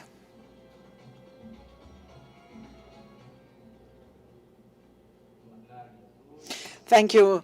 Good afternoon, everyone. Salam alaikum. I wanted to initially thank my friends, Ricardo Santin, the Ambassador Osmar Shofi, for the beautiful words, and I'm going to ask everybody present, my dear ambassadors, Honorable Mohamed Murad, Vice President of External Affairs and General Secretary of the Arab Brazilian Chamber of Commerce, Honorable Sheikh Yusuf Halawi, General Secretary of the Islamic Chamber, Honorable Mr. Ali Hanafi, General Secretary of the Union of Islamic Chambers, Honorable Mr. Alisson Navarro. I would like to congratulate the group for the brilliant initiative which was revealed today, and Honorable Mr. Lucivan Harbi, Vice President of Saudi Halal Center, Honorable Mr. Hassan Vout, General Secretary of the SMIC, and also my dear friend Hamid Bishari, Dr. Hamid Bishari, representing Dr. Arlene Hemming, President of the Board, and Deccan and Counselor of Arab Ambassadors in Brazil, the Ambassador of Palestine, Ibrahim Azebit, on behalf of on his behalf, I greet all of my dear ambassador friends. Mr. Osvar Chofre, member of the Guidance and Deliberation Board from the Arab-Brazilian Chamber of Commerce, and representatives of the diplomatic body and entrepreneurial leaders, religious leaders, panel members and moderators, sponsors, and institutional partners, collaborators of FUNBRAS Halal Certificator, and the Arab-Brazilian Chamber of Commerce. So we have ended the Global Halal Brazil Business Forum today in 2025 with a feeling of a mission accomplished. And we are very grateful. It was 2 days of intense debate, inspiring ideas, and meetings that reinforce the main role that Brazil has in the global scenario of halal economy. I would like to thank all the sponsors and the supporters and every panel member, the moderators and the participants that were with us in person and online. The ambassadors, religious people and teams from FUNBRAS Halal and the Arab-Brazilian Chamber of Commerce, and all those who worked with dedication for this event. This is a milestone in terms of integration and cooperation. I would also like to give special thanks to the Arab-Brazilian Chamber of Commerce, our institutional partner in this journey towards trust and the commitment of providing bridges, forming bridges between the Brazilian world and the Islamic and Arabic world. In these 7 panels that were part of our program, we explored the topics that mold or shape the future, the present and the future of halal. We talked about innovation and technology in food and the agribusiness, recognizing that halal is in the forefront of sustainability and productive efficiency and traceability. It's an alliance between ethics, quality, and science. We reflect upon sustainability and ethics, reaffirming that halal is, first of all, a seal of trust, respect to life and people. Besides being a commitment with the planet, we celebrate the female leadership that has been transforming the halal economy and an arena of autonomy, representativeness, and new opportunities. We traveled through the universe of the green halal tourism, where experience creates a more inclusive tourism that is consistent and respectful with diversity. We have found the power of Islamic financing. So this is a sector that brings together profitability and purpose, provoking economic development and for ethical principles to coexist. We have shared examples of strategic partners between Brazil and the Islamic countries, confirming that the collaboration is the engine of innovation and growth. And finally, we restate that halal is a universal warranty and confidence seal. It is a philosophy that goes beyond borders, religions, and markets. It is translated into transparency, quality, safety, and respect for the consumers. The legacy that we leave during these 2 days is of union and purpose. We hope that everyone can take the conviction that halal is not only a list of norms associated to a religion. Islam is a way of living, producing, and relating to the world, and with people in an ethical and sustainable manner. And we hope that the dialogue that is initiated here can continue to expand, inspiring new practices, strengthening trust that brings together producers, consumers, and nations. And for us to be able to learn with each other and strengthening the ties between the nations and also defending and disclosing the rules of halal. We are sure that it is something that it benefits all of humanity. And concluding my message, I am full of hope, and I invite everybody to meet again in October of 2027 for the 4th edition of the Global Halal Brazil Business Forum. See you, and I hope that we can continue to cultivate what halal teaches us every day: purity, integrity, responsibility, and respect for life, transparency, and justice.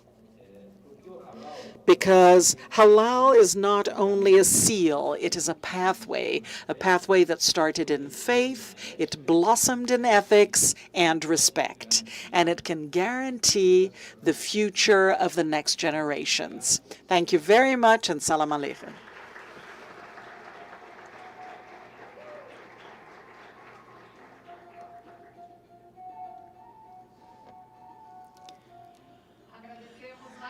Thank you once again to the words from Mr. Mohammed Zain Zohim, and we are definitely coming to the end of our event, but I would like to invite all of you, starting at 2 o'clock in the afternoon. Let me see, in a few minutes, we're going to start our second and last day of CTEC, which is the Technical Scientific Halal Congress of the International Halal Academy. So please feel free and welcomed to go deep into our halal universe.